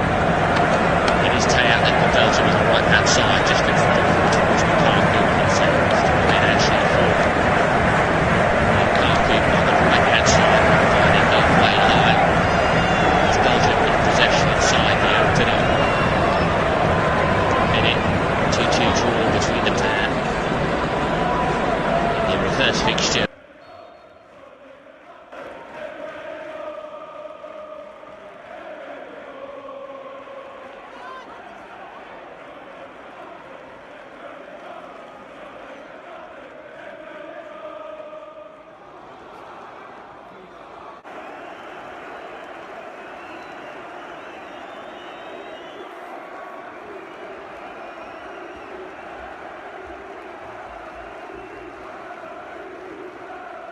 That Greek defence in a different way. It'll create a lot more space in the midfield for Bellingham, Jones and Gallagher to get on the ball and start making passes, because that Greek defence will have to play so deep. Pickford's going for a long pass. Bellingham, I'm not sure he did glance that on with his head. He was looking for the run of Madueke down the right-hand side. In any case, it's bounced out of play for a throw into Greece. And so Kostas Tsimikas, the Liverpool man, is waiting to take this throw with the ball under his arm. Two tiers all the way around this stadium. We're in the Olympic Stadium last month with England in Helsinki, and here we are in another Olympic Stadium. This is where Kelly Holmes won her famous Olympic gold medal double back in 2004.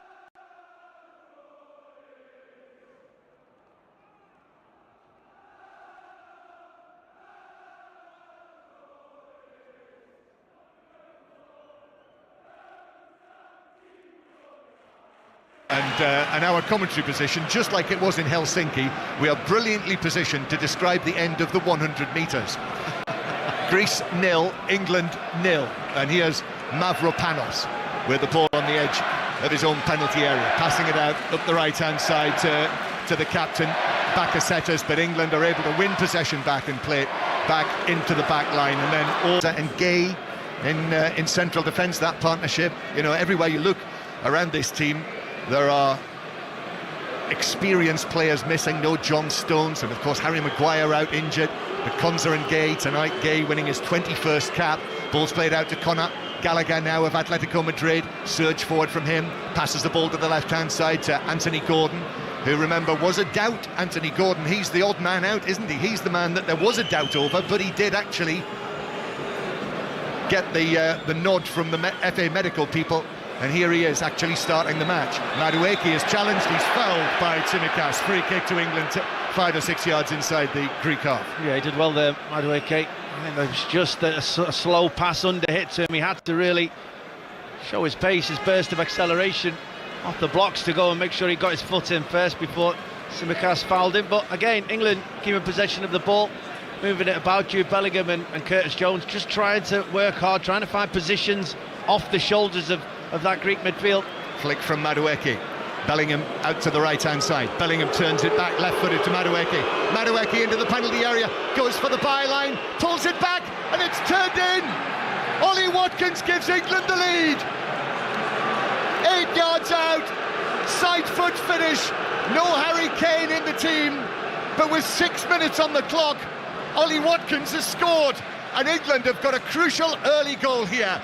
Greece 0, England 1. Oh, brilliant play. Really encouraging from England. Spoke about Jude Bellingham trying to find positions off the shoulders of that Greek midfield, and he did. He found one in a pocket of space just in front of Tsimikas. Didn't know whether to go with Madueke or push in on Bellingham. He had to try and trot with Madueke. Jude Bellingham brilliantly manages to get turned and played in the Chelsea wide man, and from there it was just who's going to support her, people in the penalty area. Will he take his time to allow people to get up and support? Well, he did all of it. Sucked in the defender, just slowed him down, sped up, got to the byline and just put it back to the edge of the 6-yard box, and there was Ollie Watkins. He wouldn't have believed his luck to be centre of the goal, 6 yards out, to be able to just direct it, use the pace on the ball and direct it into the back of the goal. Brilliant start for England. Yeah, edge of the 6-yard box. It was closer than I thought that he turned it in, and for a centre forward of his calibre, that's exactly where you want them, isn't it? Oh, he'd be dreaming about chances like that, to be able to just, you know, score another England goal by just tapping it in from 6 yards out. All the work was done by the majority of the rest of the team, the way they've kept the ball, the way they've moved it from side to side. Bellingham working ever so hard to find pockets of spaces, and then some brilliant skill from Madueke. We know he's capable, we know he can drop the shoulder, we know he's got skills. It's about end product, and he certainly showed he had end product there. Yeah, Noni Madueke, who, remember how he set up Harry Kane on his 100th cap when he came on, Madueke, for his debut that night, and Kane scored. And here Madueke is, of course, with England, stepping into the shoes of Bukayo Saka. That is another area, isn't it? And Madueke doing what he does for Chelsea, and that's all anyone ever asks of players who are coming into international football. Yeah, absolutely. When you step up, can you show what your quality is? Can you take your chance? And yeah, I mean, this is his first start. He's got an assist after 6 or 7 minutes, and Bukayo Saka's been absolutely incredible. One of the first names on the team sheet for England, but if Noni Madueke can keep up this kind of quality in an England shirt, he'll give Saka a run for his money. So no Harry Kane. Harry Kane watching on from the bench and watching Ollie Watkins score his 5th goal for England, and the early goal in a scenario like this, a setting like this, a hostile atmosphere. I mean, it literally quietened the crowd. And now Anthony Gordon with a run on the right-hand side, but Greece are able to win the ball back. Masouras in his own full-back area. Now Rotter has been put under pressure. He's gone to ground. He wants the free kick, but the German referee says no, it's a throw-in to England. 7 or 8 yards back from the corner flag. Yeah, good reaction from Anthony Gordon. I think when wingers, if you want them to go and run at people, you have to be prepared to the fact that they won't be successful on every occasion. But what you ask for of wingers is, if you give the ball away, you react very quickly and try and win it back, and that's what he did there. Pressurised the fullback Rotter, who'd just taken the ball off him. Rotter tried to by his team a foul. The referee wasn't having it, and England now have worked themselves a throw in the final third. Yeah, and the crowd. I mean, what a transformation this is. As England take the throw, and Bellingham is angry that that was not given as a corner when it bounced behind, and referee Siebert, he threw his fist in the air, he waved his fist at the referee, and out came the yellow card. Yeah, it was all a bit unnecessary. That it should have been a corner kick. The last touch, I think, was off Mavropanos in that far corner of Seferis, as you said, actually, just seeing the replay, and Jude Bellingham should have had a corner. He got frustrated, he did throw his arm in the air, but the referee, I don't think he had to book him. He turned around to make a big moment out of the situation, and yeah, that's a yellow card now for Bellingham, and he has to be careful. If you missed the start of the match, 7:45 kickoff UK time, England scoring in the 7th minute through Ollie Watkins, a free kick, a delaying of the restart, a Greek free kick, and referee Siebert has pulled out another yellow card for Conor Gallagher. Yeah, I don't think he's I think he's really trying to be strict with regards to referee in this game. England went really tight, gave a foul away. There was a second where Conor Gallagher probably tried to step across and stop a quick taking of the free kick, but he quite quickly tried to jump out the way and make sure he didn't actually stop the free kick being taken. He did work hard to get out the way, and the referee was having none of it. He just saw that initial 1 second reaction, and he's also on a yellow now. Best thing about this England performance so far, aside from the fact that they scored an early goal, they've simply not allowed Greece to get going in this match. And we were told tonight, you'll have never experienced anything like this before. 63,000 Greek fans in the stadium, 3,000 England fans as well, plus. But it's gone quiet. Yeah, and I think we haven't allowed Greece to get on the ball and start making passes, but I think the concern is when we're making passes, and the majority of the game so far has been in front of us in this half of the field. It's if we are giving the ball away, we cannot allow Greece to start a counter-attack. We can't allow them to get up the pitch, and our reaction to giving the ball away has been fantastic. Yeah, Bellingham, Madueke, this is good. Gallagher, Madueke's got away again inside the box, and just a last-ditch tackle from Siopis was able to take the ball away from him. But excellent from those three, Gallagher and Bellingham and Madueke. And of course, one of the other things, with everything that happened with Harry Kane, we weren't really able to get in tonight to what this might mean for Jude Bellingham. Gareth Southgate tried to fit Foden and Bellingham into the same team. Cole Palmer as well, of course, and neither Palmer nor Foden are here, and Bellingham has been everywhere. Yeah, I mean, he's picked up brilliant positions. What the thing is about Jude Bellingham, he's an all-action player, but he's really quality on the ball in those number 10 pockets, and he is always going to benefit from playing in and around and up alongside somebody with real pace, somebody that will stretch the game to allow him those pockets of spaces. The issue we had in the tournament in the summer was Harry Kane tends to come deep into the spaces that Jude Bellingham's trying to operate in, and also Phil Foden. So yeah, he's had a good start to this game, and he's had a lot of space to play in. Still in the first 15 minutes, Greece 0, England 1. Lots and lots of England possession again, deep inside their own half. In the end, Pickford went long, and then Vlahodimos, the Greek goalkeeper, the Newcastle man, cleared it downfield. In the other Nations League matches tonight, up in Ligue A, Italy have taken the lead against Belgium in Brussels. So Sandro Tonali of Newcastle has scored the goal for Italy. So Belgium 0, Italy 1. Italy, who are top of that group. It's also France-Israel tonight, as we were discussing earlier. That match being played at the Stade de France. Leon Osman alongside me, former Everton and England midfielder. What also tickled me, Leon, the man, for those who weren't listening to the build-up, we were deafened and drowned out by the man on the tannoy. Did you notice that when Ollie Watkins scored the goal, he announced it in the manner of England goal scorer Ollie Watkins? Yeah, he had the decibels I'd like him to continue with, to be honest. He virtually whispered it.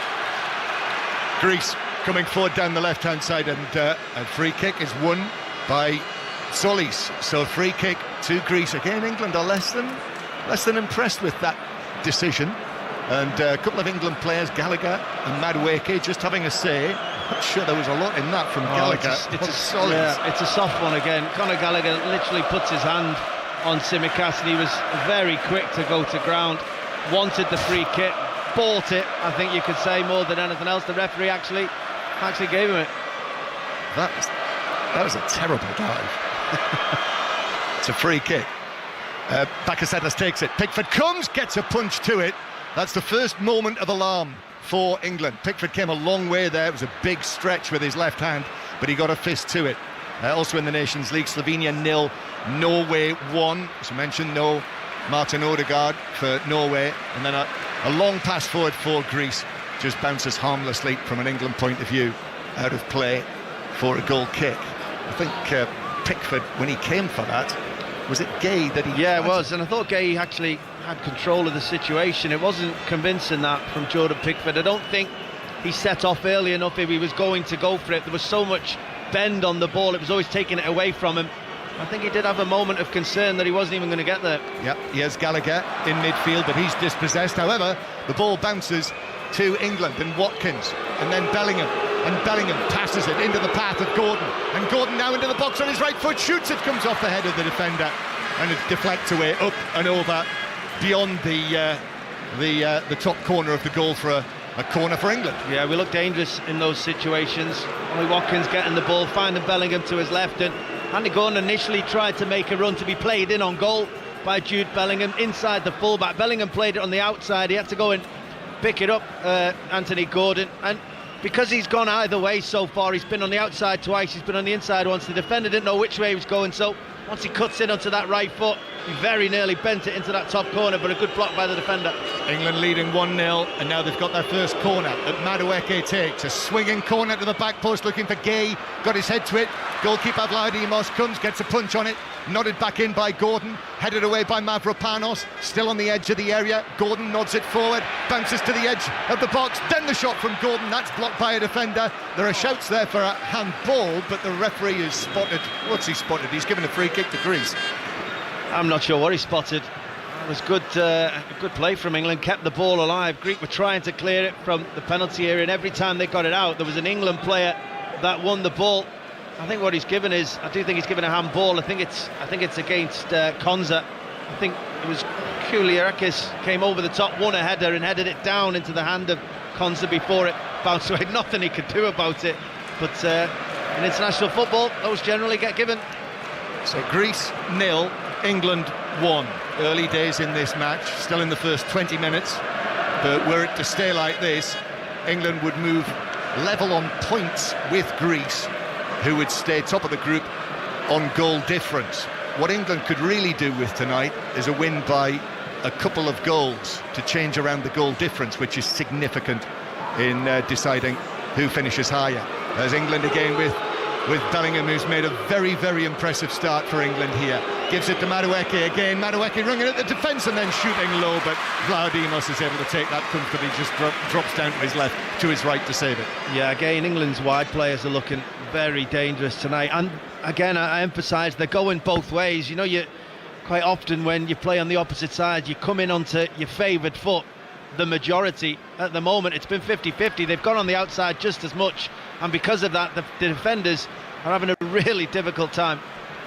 Mark Gay takes command on the edge of his own penalty area, comes across in front of Konza actually, and wins the ball. And England now playing it nicely out from the back. Curtis Jones, the debutant, the other uncapped players, 5 of them, are all among the substitutes.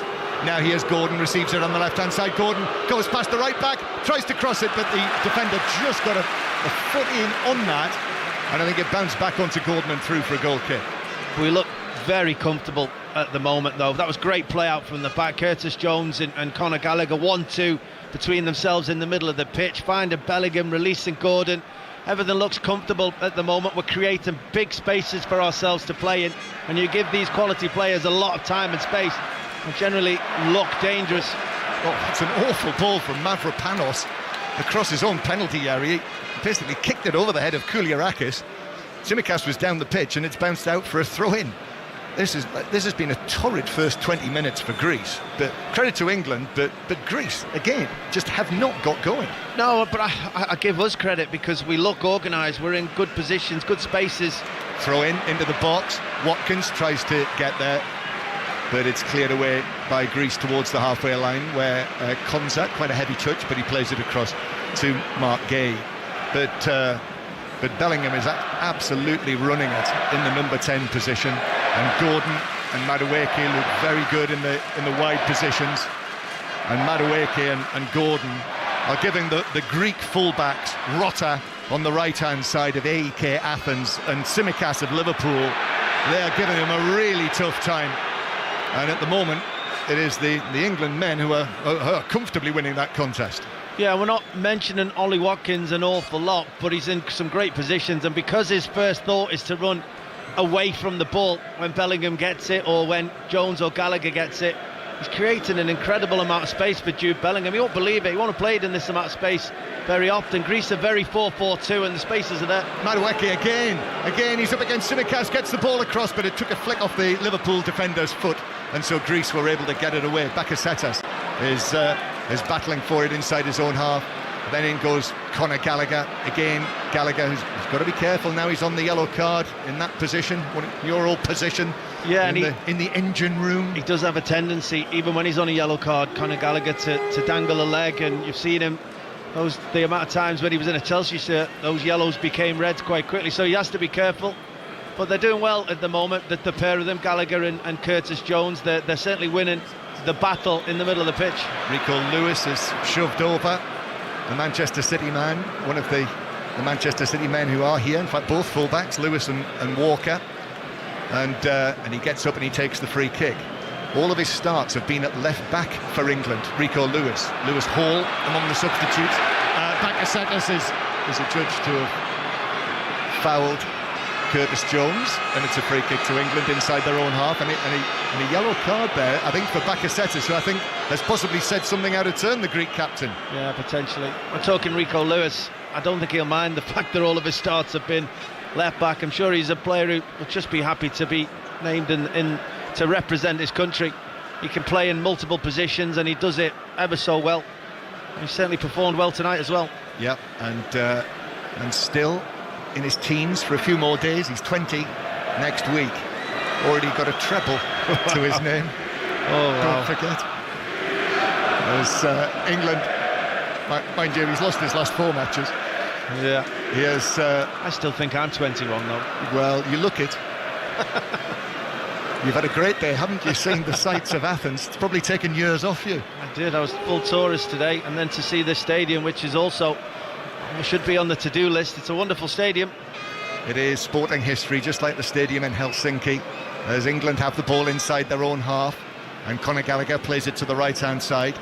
This as well, if you remember, if you're a Liverpool fan, of course, you won't need reminding. This is where Liverpool were beaten by Milan in the Champions League final in 2007. And, that wasn't the easiest night for Liverpool supporters either. But 3,500 England fans in good heart, up in the top tier to our right, just above. We're a very low position here, and the England fans in the tier above, watching Madueke. Then it's back to Walker on the halfway line. Slovenia have equalised against Norway, and it's Benjamin Sesko of Leipzig who has scored it. So Slovenia won, Norway won. Earlier, Austria won in that group in Kazakhstan, and they are joint top of that group, currently top on their own. Here's Madueke back to Gallagher, infield to Bellingham. Bellingham drags it back and then passes it forward to Madueke, who dances away from a couple of challenges, gives it back to Jude Bellingham, who then turns it back to Walker on the halfway line. Great control of the match here, but it's a 1-0 lead, and as we've mentioned, a couple of England players in important positions, Bellingham and Gallagher, on yellow cards. Now the ball on the halfway line with Mark Gay. Lewis has dropped into midfield for the time being. Now Kyle Walker, Madueke. Across comes Curtis Jones. Jones just taps the ball back to Madueke again, who will use Curtis Jones behind him. And then Curtis Jones just waits. The ball almost comes to a stop, and back it goes towards the halfway line. Yeah, it's great control from England. Greece having not only have they not had a touch, they've not looked like getting close. So as I say, that Curtis Jones gives the ball away. But this is what England have to watch out for. When they give the ball away, do not be open on counter-attack. Yeah, Siopis with a pass towards the right-hand side. Masouras is under this, but Anthony Gordon comes across and closes him down, and it bounces out of play for a Greek throw down the right.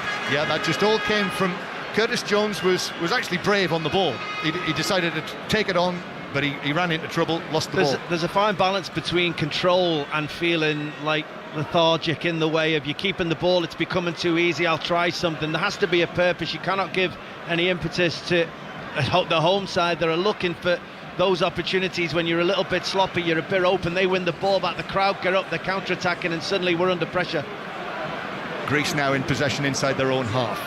I had a chat with Curtis Jones this week at St George's Park, who, as I was saying to you on the Football Daily, this morning's edition, he is a great specimen now. Curtis Jones, he's really filled out, and he's got a sort of Jude Bellingham style physique.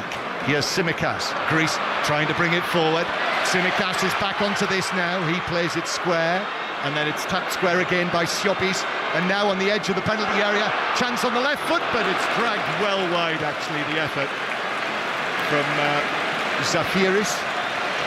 Or was it Rota? I think it was Rota, the right back, who took it on and dragged the shot well wide. Yeah, that's the best we've seen from Greece, moving the ball inside the England half, which hasn't really happened. England a little bit stretched, no real panic about the defend, and I think we had people in good positions. I don't think there was maybe enough pressure on Rota as he stepped inside corner of the penalty area from that right back position, hitting it with his weaker foot, his left foot. There were players around, but I think England were in control of that Greek attack.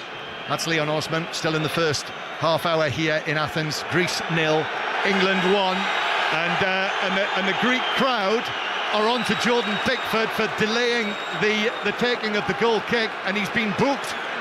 No messing about from Daniel Siebert, the referee. That's the first one, and out comes the yellow card for Jordan Pickford. The first time that Pickford really has delayed like that, and he's been booked. I don't think he was actually trying to delay. England tried to play a short pass out from the back. It wasn't on, so he asked his team to push up, and as they were pushing up as far as he can kick it, which is well into the Greek half, the referee saw that as time wasting it. Jordan Pickford clearly not happy. It was the crowd that actually encouraged the referee to give the yellow card there, and he went with it. Yeah, and England have made their point. Kyle Walker as the captain. 2 or 3 players went across to the referee, and I'm sure that's exactly what they're saying. It's the first time, but the referee has not stood for it. And now, as Bellingham moved on to the ball, the referee's actually brought it back for a foul by Walker in the centre circle. Free kick to Greece. But officials have to understand that if you want to try and play out from the back and it's not on, and then you decide to go long, you're not going to just kick it up there before your players have actually run up the pitch. England were running up the pitch. The referee doesn't see that as anything other than delaying the game. It's not. It's just realising that we can't play out from the back. We're going to go long, but we're not going to do it until our players are in that area of the pitch.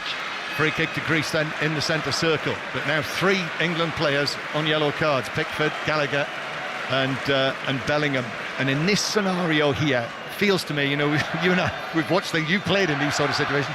You don't want to do anything, do you, when you're 1-0 up, to encourage the crowd and encourage the opponents and make them feel that they might be able to cause a change in the momentum. Well, this crowd have come here to get behind their team. They're excited. They're on this winning streak of games. They're all really desperate to see that continue. And for the first 25 minutes of this game, they've had absolutely nothing to cheer for. England have been outstanding on and off the ball, but they've just been a little bit sloppy and allowed Greece just to get the crowd into the game, and that's changed how this Greek team seems to be feeling now in possession of the ball. Ball's played forward from the back by Kouliarakis. Pickford comes out of his penalty area. Gay just moved across and allowed the goalkeeper to do that, even though Pavlidis was there or thereabouts. And now Madueke, as England come forward, the ball bounces off Jones through to the edge of the area. Mavropanos allows it to run into the penalty area. Gordon comes across, tries to put him under pressure, and out it goes to Rota on the right-hand side. Yeah, those noisy home supporters, in all honesty, I think they'll have sat in the stands and in their seats and thought, we weren't expecting to see this. And and they've not been used to seeing this sort of thing. Greece haven't conceded a goal since last November in any home international. Now, Kouliarakis to Tsimikas, prodded into the area on the left-hand side. He works it back. Tsimikas with a shot, carried on into the penalty area, and Pickford, it might have been going wide, but Pickford wasn't going to take a chance there, and he went for the near post, and Pickford threw out an arm and deflected it behind for a corner to Greece. Yeah, it suddenly leads to uncertainty. Greece didn't do an awful lot with regards to build-up there. They just went round the left-hand side of the field. There was a bit of confusion between Madueke and Kyle Walker of who should be doing which job, and Greece took full advantage of that there. Tsimikas with a 1-2, getting a shot from probably the corner of the 6-yard box. It was a really good save by Jordan Pickford. Yeah, it was. It's a corner, the first Greek corner. The deep one is headed away. It's Anthony Gordon who got there first. Then the ball is swung back out towards the left-hand side to the corner taker, Bakasetas, who is very, very quickly closed down by Madueke, who came in at pace, took the ball, also took a bit of Bakasetas as well. It's out of play and has been given as a free kick. Yeah, and it was really good from Madueke. It's one of those where he went charging over at such speed. If he gets that wrong, the minimum he's getting is a yellow card. But actually, he ended up just getting there first before Bakasetas, and actually it was Bakasetas that ends up fouling him, just a stud down the ankle of Madueke, and England get the free kick and get to relieve a bit of pressure. Yeah, it's a good call actually by the referee. It was the right decision. Bakasetas just caught Madueke as he came in. Some of our hosts have just tapped me on the shoulder and given us a bottle of water each, after charging us €50 for a bottle of water before the game. Now they're giving it away. 50 cents, John. 50 cents. Sorry, 50 cents, not €50. I know inflation has been a problem in Greece over the years, but it's not that bad. Greece 0, England 1. And in all honesty, you lent me that 50 cents. So I owe you 50 cents. I wouldn't say lent. I'm pretty sure I'll let you get away with that. Yeah, you are generous. As the ball deflects out of play near the halfway line and actually hits Lee Carsley, who is down on his haunches there.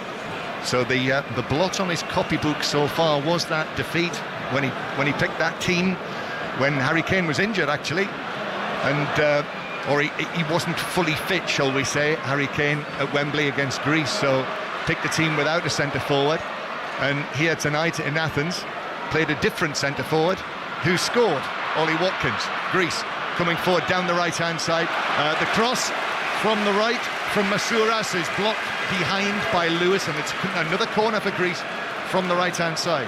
Yeah, they're building momentum here now, Greece. Good possession of the ball, advancing a lot more quickly into England's half. England need to get a bit of possession of the ball again, start to dictate the pressure and the tempo of this game.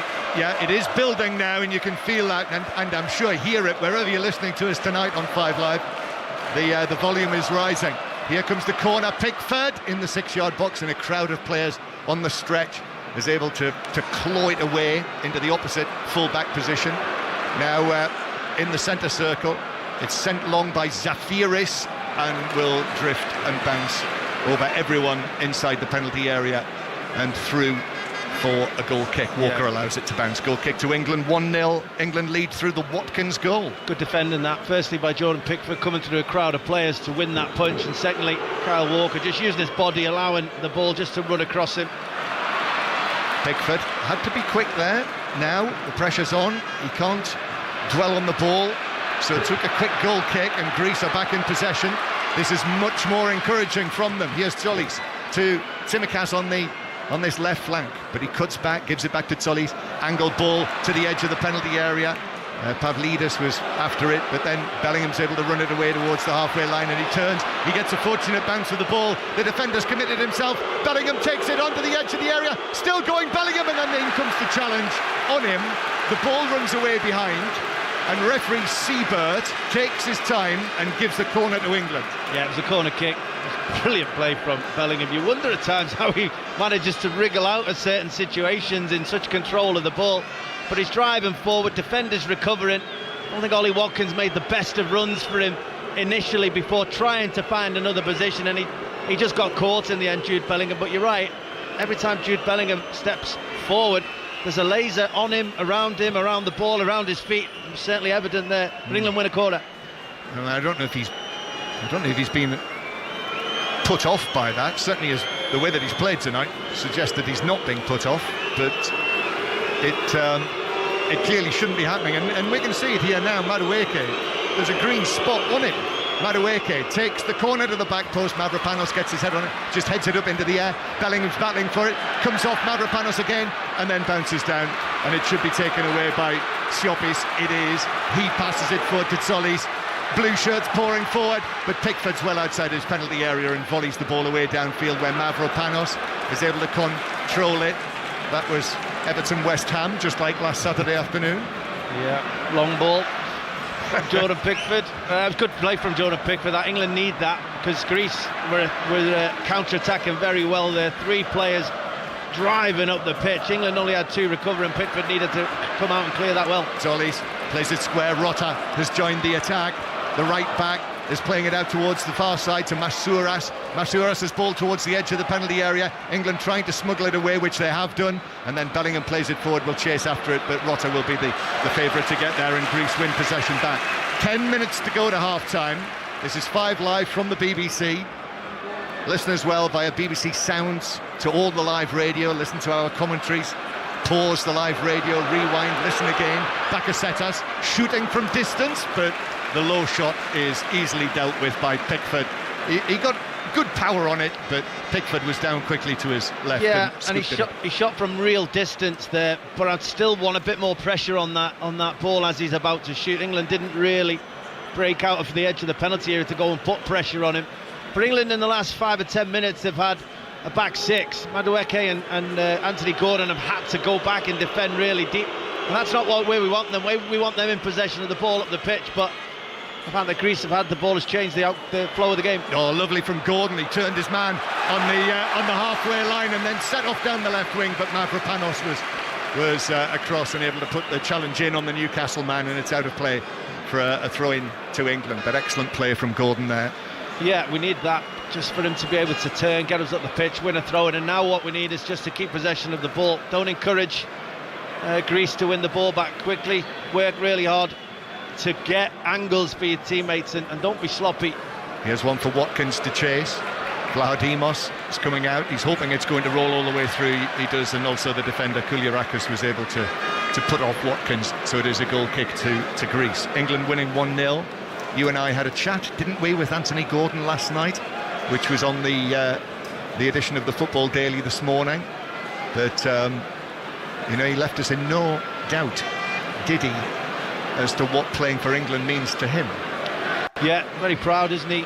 Really enjoying it, and he's growing into the England shirt. I think this is his 8th cap now, and he was actually speaking to us like it was 25th, and he was, really showing desire to be a big part of England moving forward, and he wants the responsibility on him. And I think it's great when you hear that from players, that their desire to have a real effect in every game they play. Yeah.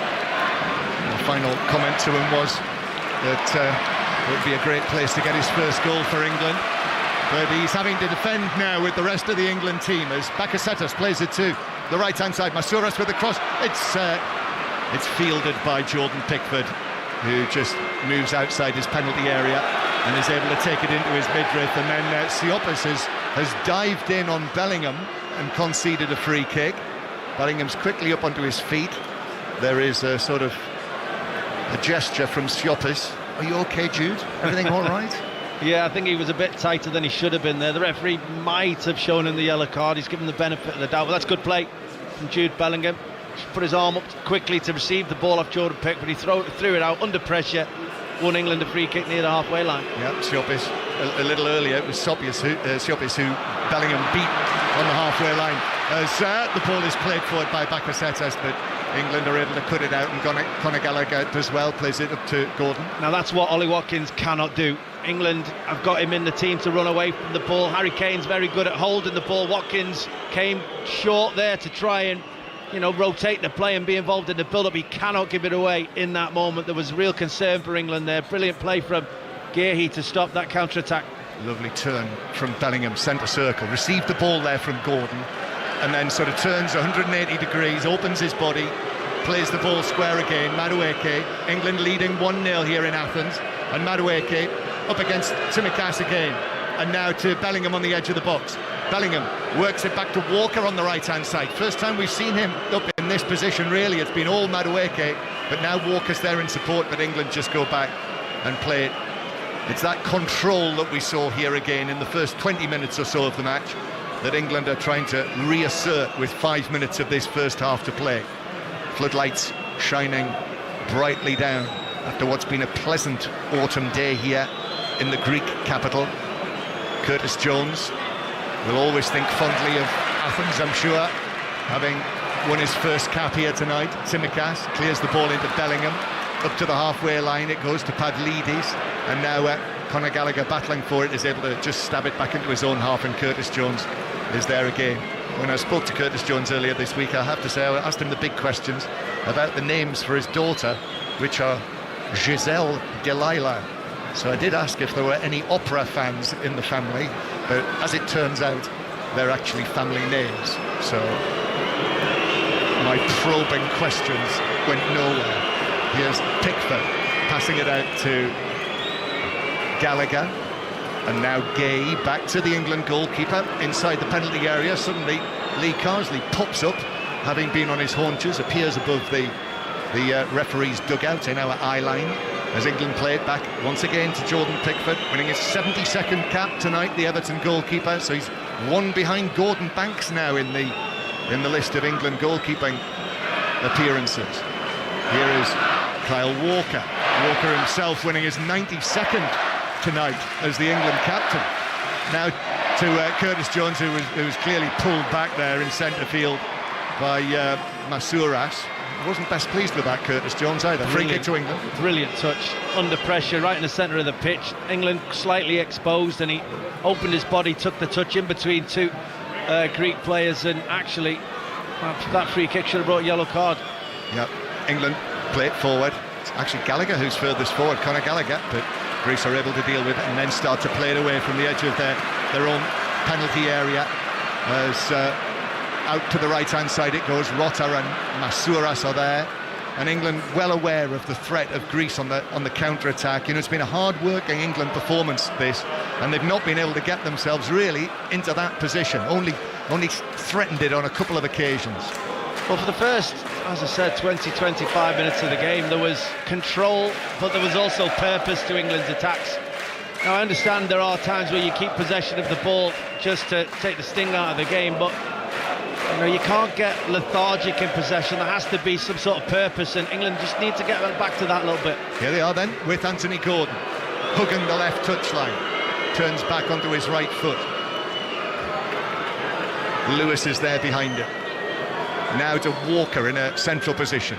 Conor Gallagher, which is good from England, knocking the ball around inside the Greek half, and then back it goes into their own centre circle, their own side of the pitch, where Ezri Konsa of Aston Villa, with that Champions League experience that he's gathering this season, he's played at full back for England, but now tonight his 9th cap in central defence. Pickford into the chest of Bellingham, who just plays it and then went down as Zolis came in, but the referee says with England in possession he's going to play the advantage.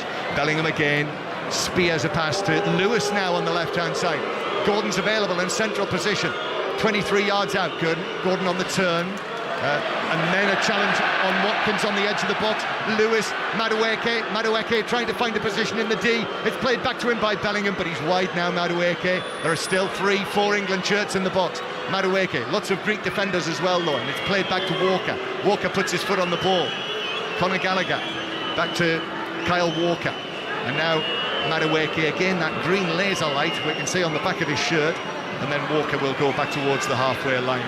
Half-time not far away. We've got about 90 seconds of the first 45 minutes, and then added time, and England here have got the look of a team who want to make sure that they go in at the break with the 1-0 lead. It's played up to Madueke, who wins a free kick against Tsimikas. Yeah, done well to keep the ball there. Kyle Walker thought he was going to go all the way back to the goalkeeper, did a good turn, played the ball forward to Madueke, who did well. Tsimikas breathed down his neck but protected it, kept the ball and won a free kick. Still 0-0 in the other match in this group, by the way, Republic of Ireland against Finland, the bottom two.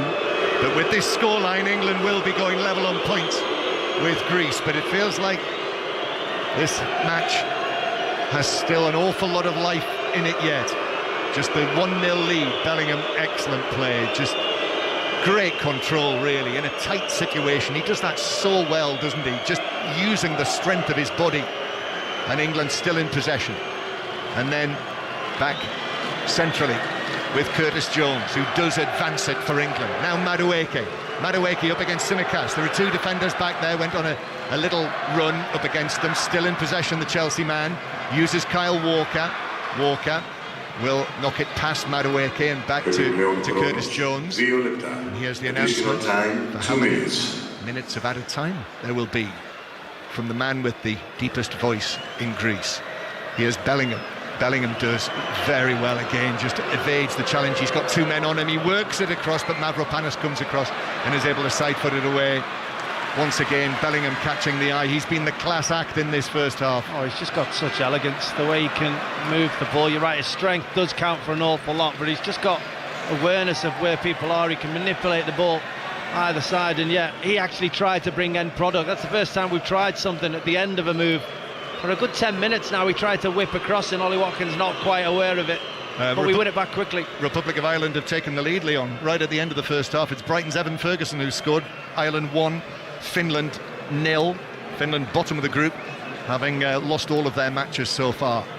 And Greece on this 5-match winning streak, which is the best form of any senior men's international team in Europe right now. But England winning 1-0 against them. Excellent record here. They've, as England have it just inside their own half, and actually thought about going back towards Jordan Pickford, but it's actually struck the pass up towards Madueke on the halfway line, who will use Esri Konsa behind him. England trying to see it through to half-time. Curtis Jones on half-time, by the way, we will hear from Rory McIlroy, who's the joint leader after the first round of the DP World Tour Championship. So Rory McIlroy coming right up. I would imagine he'll be speaking to Ian Carter, who's there. Pickford clearing it up towards the halfway line. Rico Lewis just holds off the challenge, plays it through the middle. It's beaten the offside trap. Watkins is onto this, but the covering defender, Kouliarakis, he just couldn't get the ball rolling, Watkins there, and Kouliarakis quickly back to swing.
side. Another update on the T20 from Kevin Howells. Second wicket now, West Indies 13 for 2 in the second over. Sakib Mahmood's having a good time back with England. Evan Lewis has just gone for 3. Outside edge, a wild swing of the bat, and he was caught by Archer. The West Indies 13 for 2 after 2 overs. This free kick, Leon, good position. Yeah, it's right on the touchline, probably 5 yards outside the penalty area, but it's on the left-hand side. Anthony Gordon stood over it. You'd expect him to deliver with an in-swinging cross, and you kind of wonder at these, do you aim them just inside the far post and hope people can get across, and if everybody misses it, you've got an opportunity of scoring? It's about the delivery. Yes, it is. Anthony Gordon just standing back and to the left of the ball. Madueke back and to the right. It is going to be Gordon who swings it into the back post, and I'm not sure anyone got a touch. Bouncing all the way through for a goal kick, just slightly overhit. Yeah, it's a decent ball. He's got a right to ask if any of them could have done any better to get on the end of it. No surprise that Jude Bellingham was flying in, getting the closest. I think he tried a little bit. Maybe he was too easily defended in that situation, but brilliant delivery. So England continue to lead 1-0. Say tomorrow night, Friday night, Nations League commentary on Saturday.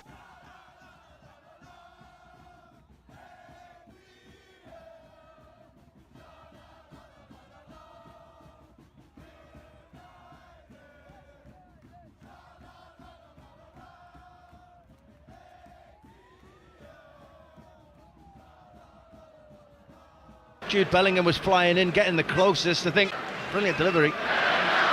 So England continue to lead 1-0. Say tomorrow night, Friday night, Nations League commentary. On Saturday, more big live sport. The Autumn Internationals, England-South Africa is on 5 Live at 5:40. And then we also have France-New Zealand on Saturday night on 5 Live at 8 o'clock. Now Greece attacking down the right-hand side, but that was excellent pace from Kyle Walker, who's been questioned a little lately, although I know that he has got a knee issue, but that was no Adama Traore incident.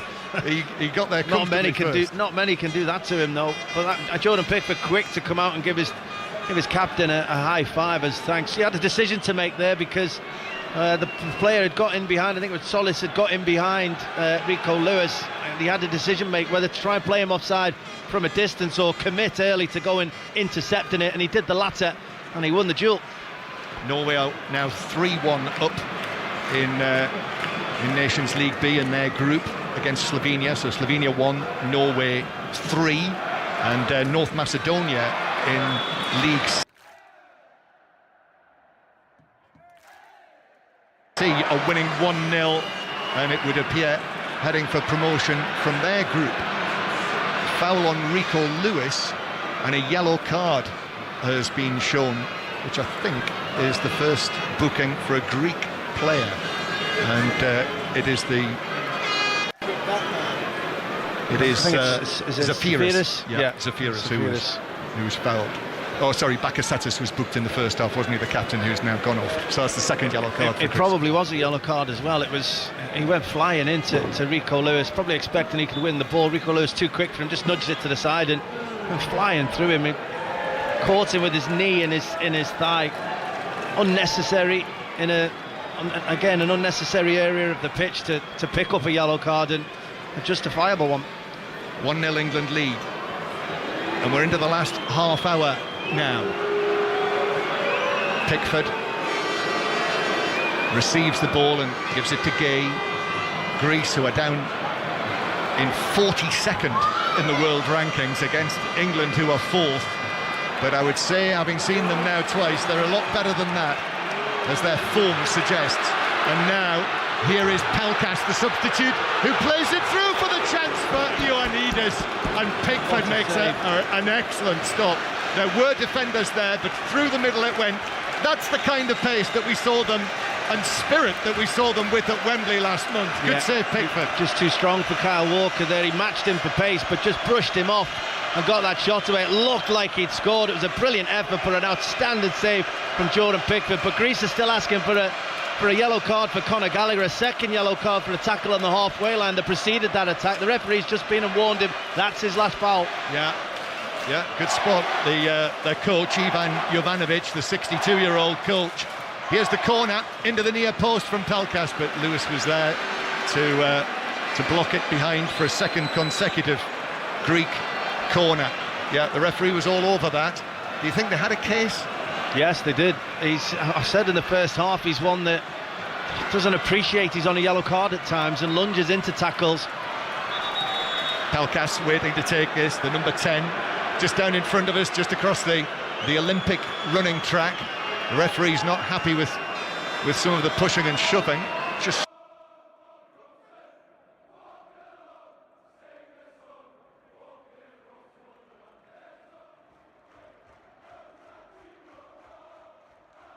Just seen again that challenge from Gallagher. Yeah, he was the Greek player who challenged him.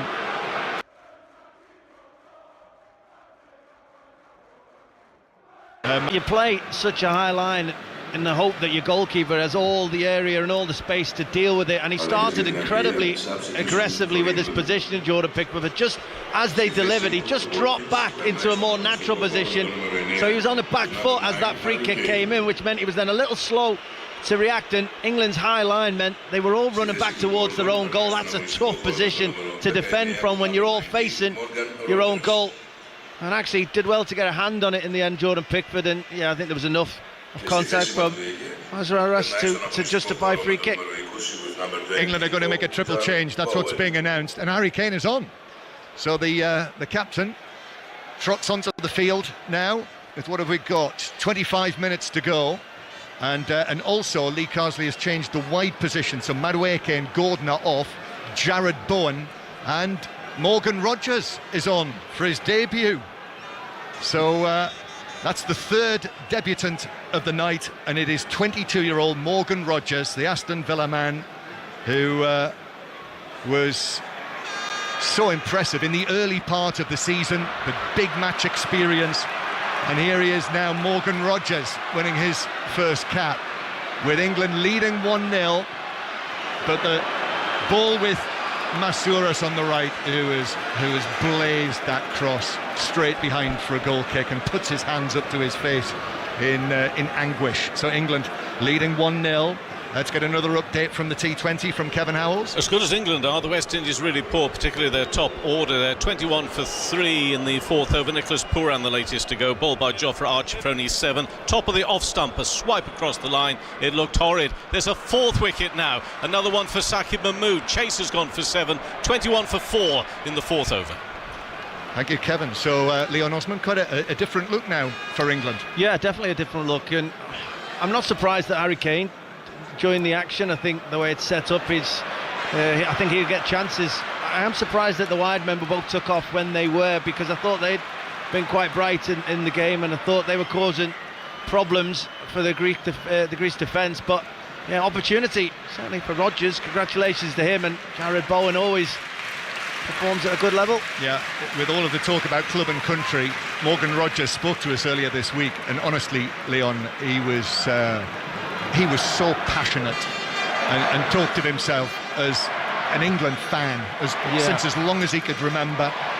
He was talking about the Beckham free kick, which he wasn't old enough to see at the time, being 22 years old. But it's an iconic moment, though. Yeah, that famous free kick for Sven-Göran Eriksson's team at Old Trafford when England qualified for World Cup 02. Yeah, what I will say about Rodgers is he's a physically imposing character, isn't he? For all of his skill and ability, he's a really big guy. Greece coming forward, England leading 1-0. 5 live from the BBC. We'll have the interviews live if we can later from down in the tunnel area here. Otherwise, Football Daily in the morning. As Greece come forward in a shot from Pelkas, who's definitely lifted the Greek performance, but shoots straight at goalkeeper Pickford from outside the area. That was a much more comfortable save than the one that he made from Ioannidis a little while back, which was excellent. Yeah, just like in the first half, though, Greece are growing into this second half. They're starting to get their danger players, Ioannidis especially. Pelkas in possession of the ball in awkward positions for the England midfield and the England defence, in between the two. Not easy to just step in and naturally pick up in them positions and having an effect. Not Gay goes in for a challenge on the halfway line. Referee allows play to continue. Greece attacking down the left-hand side now, up to the edge of the area, but the cross is badly overhit. And that will drift all the way out for a goal kick. That was Giannoulis, wasn't it, who's just come on as left-back all the way across a throw into England in their own left-back. 20 minutes to play. And Masouras is now being withdrawn, and it is Yanis Konstantelias of PAOK who has come on to play in his position. I think that is a straight swap. The number 18 taking the place of Masouras, who was on the right wing, came on as a substitute at Wembley as well. Konstantelias. So Greece 0, England 1, and Mavropanos with the ball inside his own half. Interesting as well, Rodgers, who we're used to seeing in a central position for Aston Villa, is going to play on the left-hand side. Yeah, he is capable of doing that. I have seen him adopt those positions for Aston Villa, sometimes out wide, sometimes right through the centre. He's a talented player. Since he's come on, I don't think we've had the ball. I don't think we've had any sustained spell of possession. It's the Greek substitutions that have actually had more of a positive effect on their team play. Walker now in central defence after Konza had to go off. Walker a challenging for it with Ioannidis, and there was a little shove in the back. Walker went down, hands are shaken, and it's a free kick to England in the right back position. The other point as well, Jared Bowen coming on, the West Ham captain, he's yet to get off the mark, yet to score his first goal. He's had a number of near things, and the point I'm going to make is that these are two of the players who were drafted in. Morgan Rodgers was brought in from the under-21s, and Bowen was called in after all of the withdrawals. So this is what we mean in terms of players getting opportunities. Yeah, and it's credit to them being available, being ready to step in, being mentally prepared to join when you've had the disappointing news that you weren't in initially. Yeah, alarm bells ringing a little for England here. Gay stretching as Greece launched this latest attack, but it's cleared away.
stretch. Jones wins that back. It struck the arm of the Greece player, but England take a quick free kick. Kane then, ball underneath him, passes to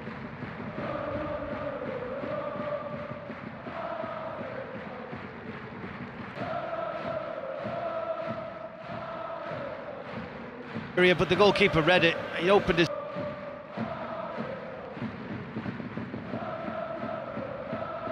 body up, took the touch away from him so he could just whip it in the far corner and keep a step across early.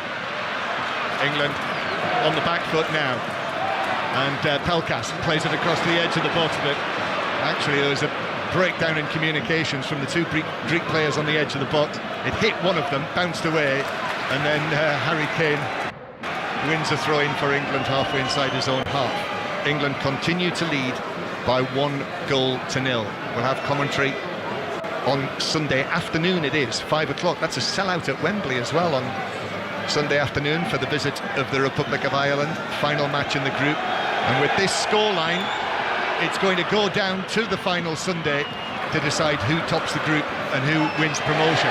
Ball hits Jones on the arm. The referee hasn't seen it, or he's not given it anyway. And then Bellingham plays it forward.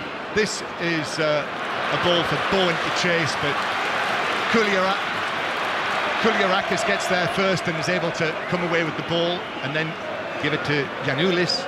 And now back to Siopis, and Greece have it again. Just over 15 minutes to play. This momentum, this Greek momentum is building, Leon. Yeah, I don't know if it's all about Greece or we just seem to have settled. Oh, danger here. Very nearly lost by Mavropanos. He was lucky there. Kane was all over him. And then Greece play it forward. Pickford's out of the area and he's able to head it away. So last-ditch header out for a throw on the left-hand side. Yeah, it's as if we've settled for defending this out rather than getting on the ball and going in search of another goal in the game. Siopis, 25 yards out, maybe a little more than that. Now it's played to the right-hand side. Ball all the way across to the edge of the box, but Conor Gallagher is there, tried to win the free kick. In actual fact, is able to go down, get up, play it away to Kane. Kane, though, is outnumbered centre field. Gallagher still herring around. There's a little bit of a feel of chaos to this now, which is not good for England. Yeah, well, we've mentioned control so often. Certainly not in control of this at the way Greece are playing. No, Konstantelius now with the ball on the edge of the area, tries to slip it through. Konstantelius again inside the box, out to the left-hand side. In comes the cross from Giannoulis. He's got far too much on that. It's bounced all the way into the opposite full-back position, and then taken away back towards the halfway line by the right-back Rota. Into the last 15 minutes we go. Time ticking very slowly for Lee Carsley. And now, again, Greece coming forward. The ball across the penalty area. He opened his body centrally. Pelkas tried to deflect it across the face of goal.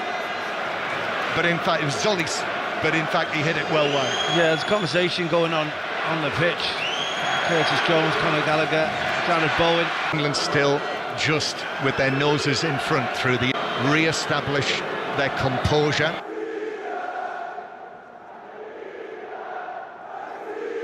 That should be it here tonight. That's also the win by a 2-goal margin that England need to go to the top of the group. Yeah, if they can keep the scoreline the way it is, that's exactly what England have come here to achieve. I mean, it'll go down as an own goal as it come back off the post and hit the goalkeeper on the back of his legs after he made the dive. But it was brilliant play from Jude Bellingham.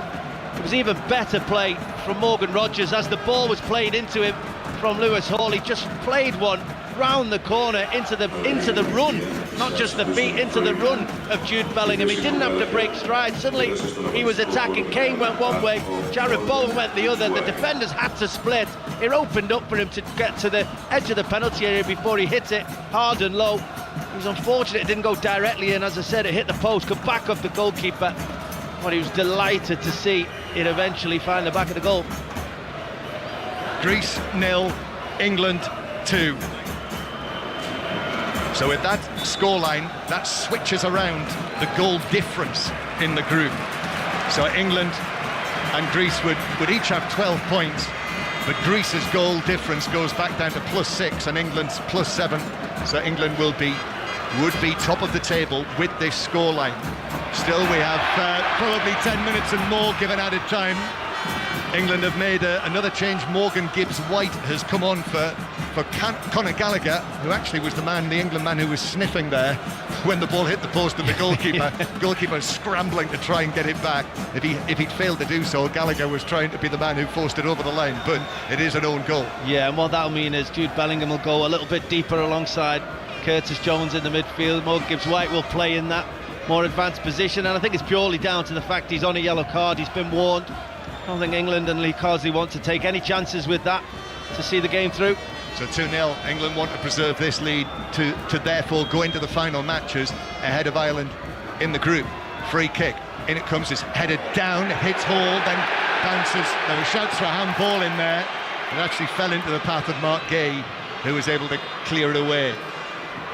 10 minutes to go, and England with a very, very good 2-0 lead. As I said, in their last 24 internationals, Greece, here at home, they've not lost by more than a 1-0 scoreline. So for England to come here with all of the noise around them, the withdrawals, everything Harry Kane said yesterday, Kane being left out of the starting lineup, Watkins then scoring in the 7th minute of the match. That's been good team selection to get to this stage. The team have looked very good, barring, I'd actually say, barring the last 10, 12 minutes or so, where actually we looked like we were happy to defend. Before we suddenly just broke into action. I think we've been largely in control of the game. Jude Bellingham pulling most of the strings. He's been outstanding. Yeah, but you're right as well to mention the ball from Morgan Rogers. He'll get an assist there, the Aston Villa man, on his first cap. Will Jude Bellingham get the goal? Will it go down as an own goal? Oh no, it'll go down as an own goal. But, oh no, you're right, absolutely, of course. Actually, I'm going too far back in the mood. It's very unfortunate he won't officially get an assist. It deserved it. It did. As Hall plays the ball down the line, but it runs beyond Rogers. Please, Joe, here. Please, Joe, here with your wits about you. Another Greek change. Siopi is being taken off from the midfield, and as you hear, Petros Mantalos, experienced midfielder, comes on to win his 66th cap, the AEK Athens man. So the number 20 Mantalos is now into the midfield. But it has gone very quiet, hasn't it, here in the Olympic Stadium? I wonder whether they might begin to head for the exits, but they've not yet, as the ball is played forward and Pickford is able to grab it ahead of Ioannidis, who I know is interested. Premier League clubs, Ipswich Town actually wanted to spend a lot of money on him in the summer, but well, he's looked okay here. He's got decent pace, he's got real physicality, he's got a bit of hustle and bustle, and he wants to take the challenge to people. He's looked quite a danger. Brilliant pass from Bellingham again. Yes, it was, and it's been taken forward by Morgan Gibbs-White, the Nottingham Forest captain, winning his second England cap here tonight. Plays it out towards the right-hand side. Gibbs-White, it could open up for him, plays it across, a little flick at the near post. And that is 3-0 England. What a night for them, and what a night for Curtis Jones, who scores on his debut, the Liverpool man. And what a flick as well. Edge of the 6-yard box. He allowed it to run across his body, and then with his right instep, I mean, goodness me, Zinedine Zidane would have been proud of that. It's scored by Curtis Jones, and it's 3-0 England. You dream of scoring back heels in general play, never mind on your debut for your country, and it was a brilliant move. Jude Bellingham played a cheeky, cute pass on the edge of England's own penalty area, thread the needle of a few players. Suddenly, we drive up the pitch. Gibbs-White ran 60 yards in possession with the ball, played it out to Bowen. He nutmegged the player on the corner of the penalty area, played it into the feet of Gibbs-White, who we all thought was going to pull the trigger himself. He got into a good position, but he cleverly just pulled it back or squared it across. And England had bodies in there, 3 players attacking the penalty area. Curtis Jones was first to react, and it's a wonderful back heel, just guided it into the far corner, taking a handshake, old school style from Morgan Gibbs-White there, and they certainly enjoyed that, and so should he. Excellent celebration between Gibbs-White and Curtis Jones, who greeted each other in a sort of 1890s style. They walked towards one another, stretched out a hand, shook their hands and nodded to one another, a little like Chun-Li Warner did. As Greece now 3-0 down, and England heading to the top of the group, and it's been quite a night after quite a week for England and Lee Carsley. This is a big feather in the cap for your old teammate, this performance in scoreline after the disappointment of losing at Wembley. The Greeks with the ball, but England now on the way to victory here with 5 minutes left to play. As the ball is passed here to Pelkas on the right-hand side into the box. Now what they want to do is keep the clean sheet, Leon, don't they? Although the Greeks have it in centre field. Cross comes in from Giannoulis, but taken down by Bowen, who's able to play it away towards the halfway line. More news from the T20 comes from Kevin Howells. England can wrap up the series, of course, tonight. The West Indies have had a dreadful power play. They're 43 for 5 now, just into the 7th over. What a terrific series for Saqib Mahmood. He has now taken 9 wickets in the 3 games so far. West Indies 43 for 5 in the 7th over. Here's a ball for Ioannidis to chase on the edge of the box, but Lewis is able to get it away, and then it's played back by Bellingham. England fans, please remain in their seats after the match. Who clears they it will leave after the downfield. order of the police. As England and Harry Kane take up possession of the ball, the Greeks are really stretched now. Kane into the area on the right-hand side. I think he's going to fall over. He stumbles as he does, and he might have hurt himself there, Harry Kane. It was all a little clumsy, wasn't it? It just got caught underneath his feet, and as he tried to shoot, he just fell rather awkwardly. He was holding his head. I don't know if there was a collision with the feet of a defender as he did fall, maybe just afterwards, a knee to the head. But you're right, it was a shame that, because he won the ball back very, very well. Jared Bowen released Kane, and he had support. He just couldn't quite find the path to square that ball across, and trying to do so, just lost his footing. Republic of Ireland still leading 1-0 against Finland in the other match. Evans Ferguson scored just before half-time. Kane rubbing the back of his head, gets to his feet. Yeah, he's okay. He's able to continue. The Bayern Munich man. Norway now 4-1 up on Slovenia in their group in League B of the Nations League. And the England supporters, you heard the announcement for them, singing their songs, singing the anthem, the national anthem, up in the stands that's ringing around the Olympic Stadium here. As Greece now with the chance that shot from the edge of the box, that is from Ioannidis, that is blocked by Hall inside the area, comes out for England, who lose possession. They don't want to get sloppy now, even though they're on the way to a victory that changes very much the complexion of this group, and winning a free kick near the halfway line. 3 minutes to go, and we're going to have another little stoppage on the far side. So is that Jared Bullen? Yeah, just picked up a little knock as the ball was going out of play. Wants a free kick. I think his boots come off, but just before that, John, you mentioned it, Ioannidis' strike. Lewis Hall did brilliantly just to get down the line of the shot, make sure he stepped along that inside that far post to make sure if the ball did go there, he could really affect it. Good defending. He's had a good introduction this second half. Yep. The England supporters in the tier above us in great voice. I'm sure they'll have enjoyed, like you, the sights of Athens today as Greece come forward, but it breaks down on the edge of the box. I think Bowen's okay, he's able to continue. Lewis passes the ball to him over there on the far side, and then comes in field. Curtis Jones, must feel like $1 million, Curtis Jones, after scoring on his debut. He's had a very, very efficient game, hasn't he, in midfield. He was very good in that opening period of the match where England really laid the foundation for this win. Yeah, I mean, you know, when you're talking about debuts, I don't think you can ask for much more. He's looked very assured in the centre of the pitch. He's looked composed wherever he's took the ball, especially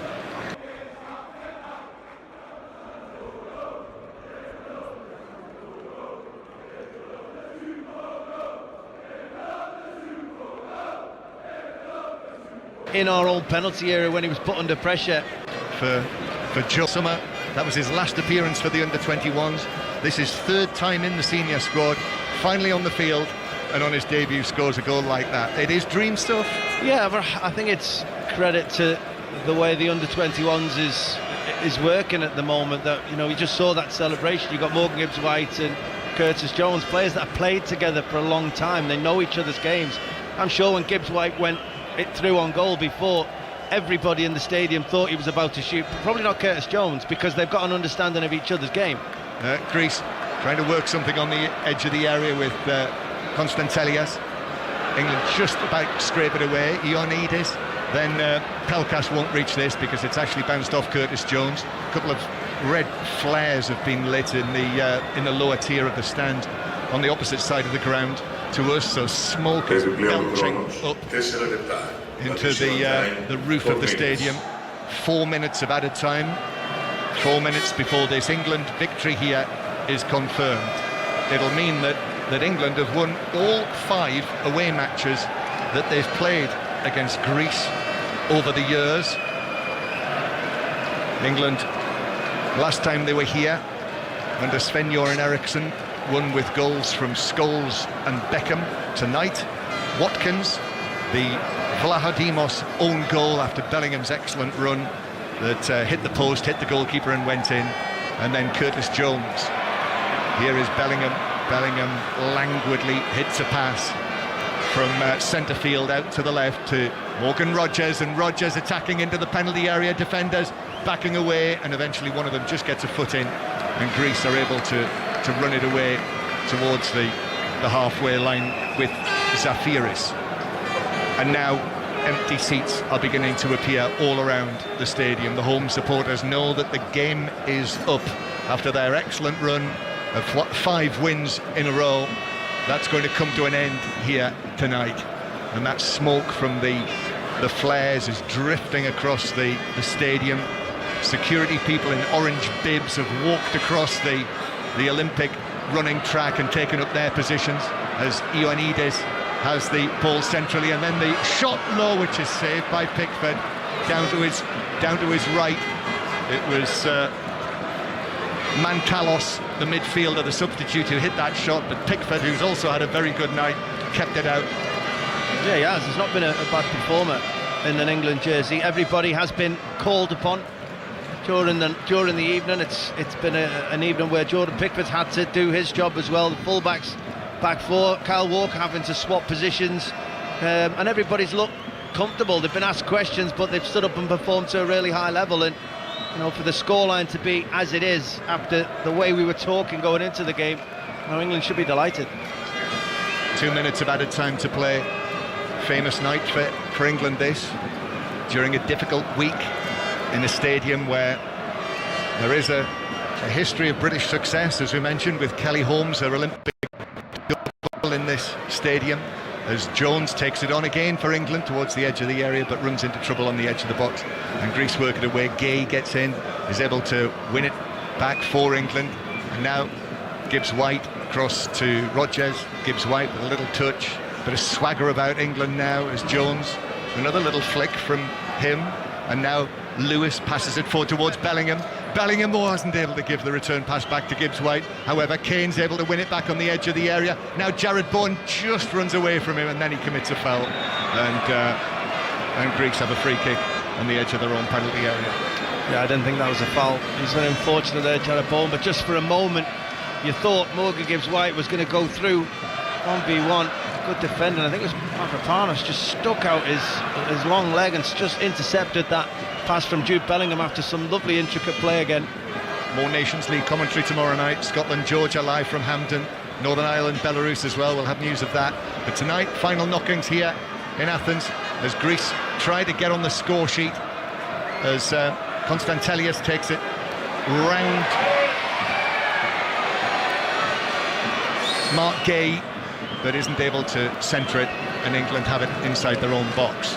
Republic of Ireland have won thanks to that Ferguson goal. So Republic of Ireland 1, Finland 0. That takes Ireland up to 6 points, but they will not be able to finish in the top 2 because Greece and England will be level on 12, and indeed England with this victory, and that is what it is now. There is the final whistle. England very good winners here in Athens Olympic Stadium by 3-0, and they go above Greece to the top of the table.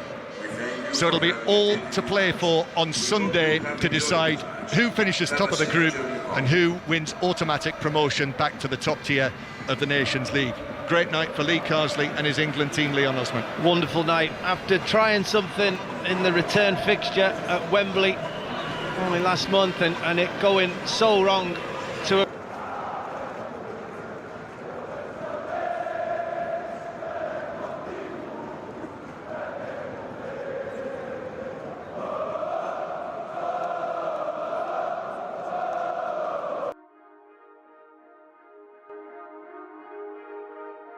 you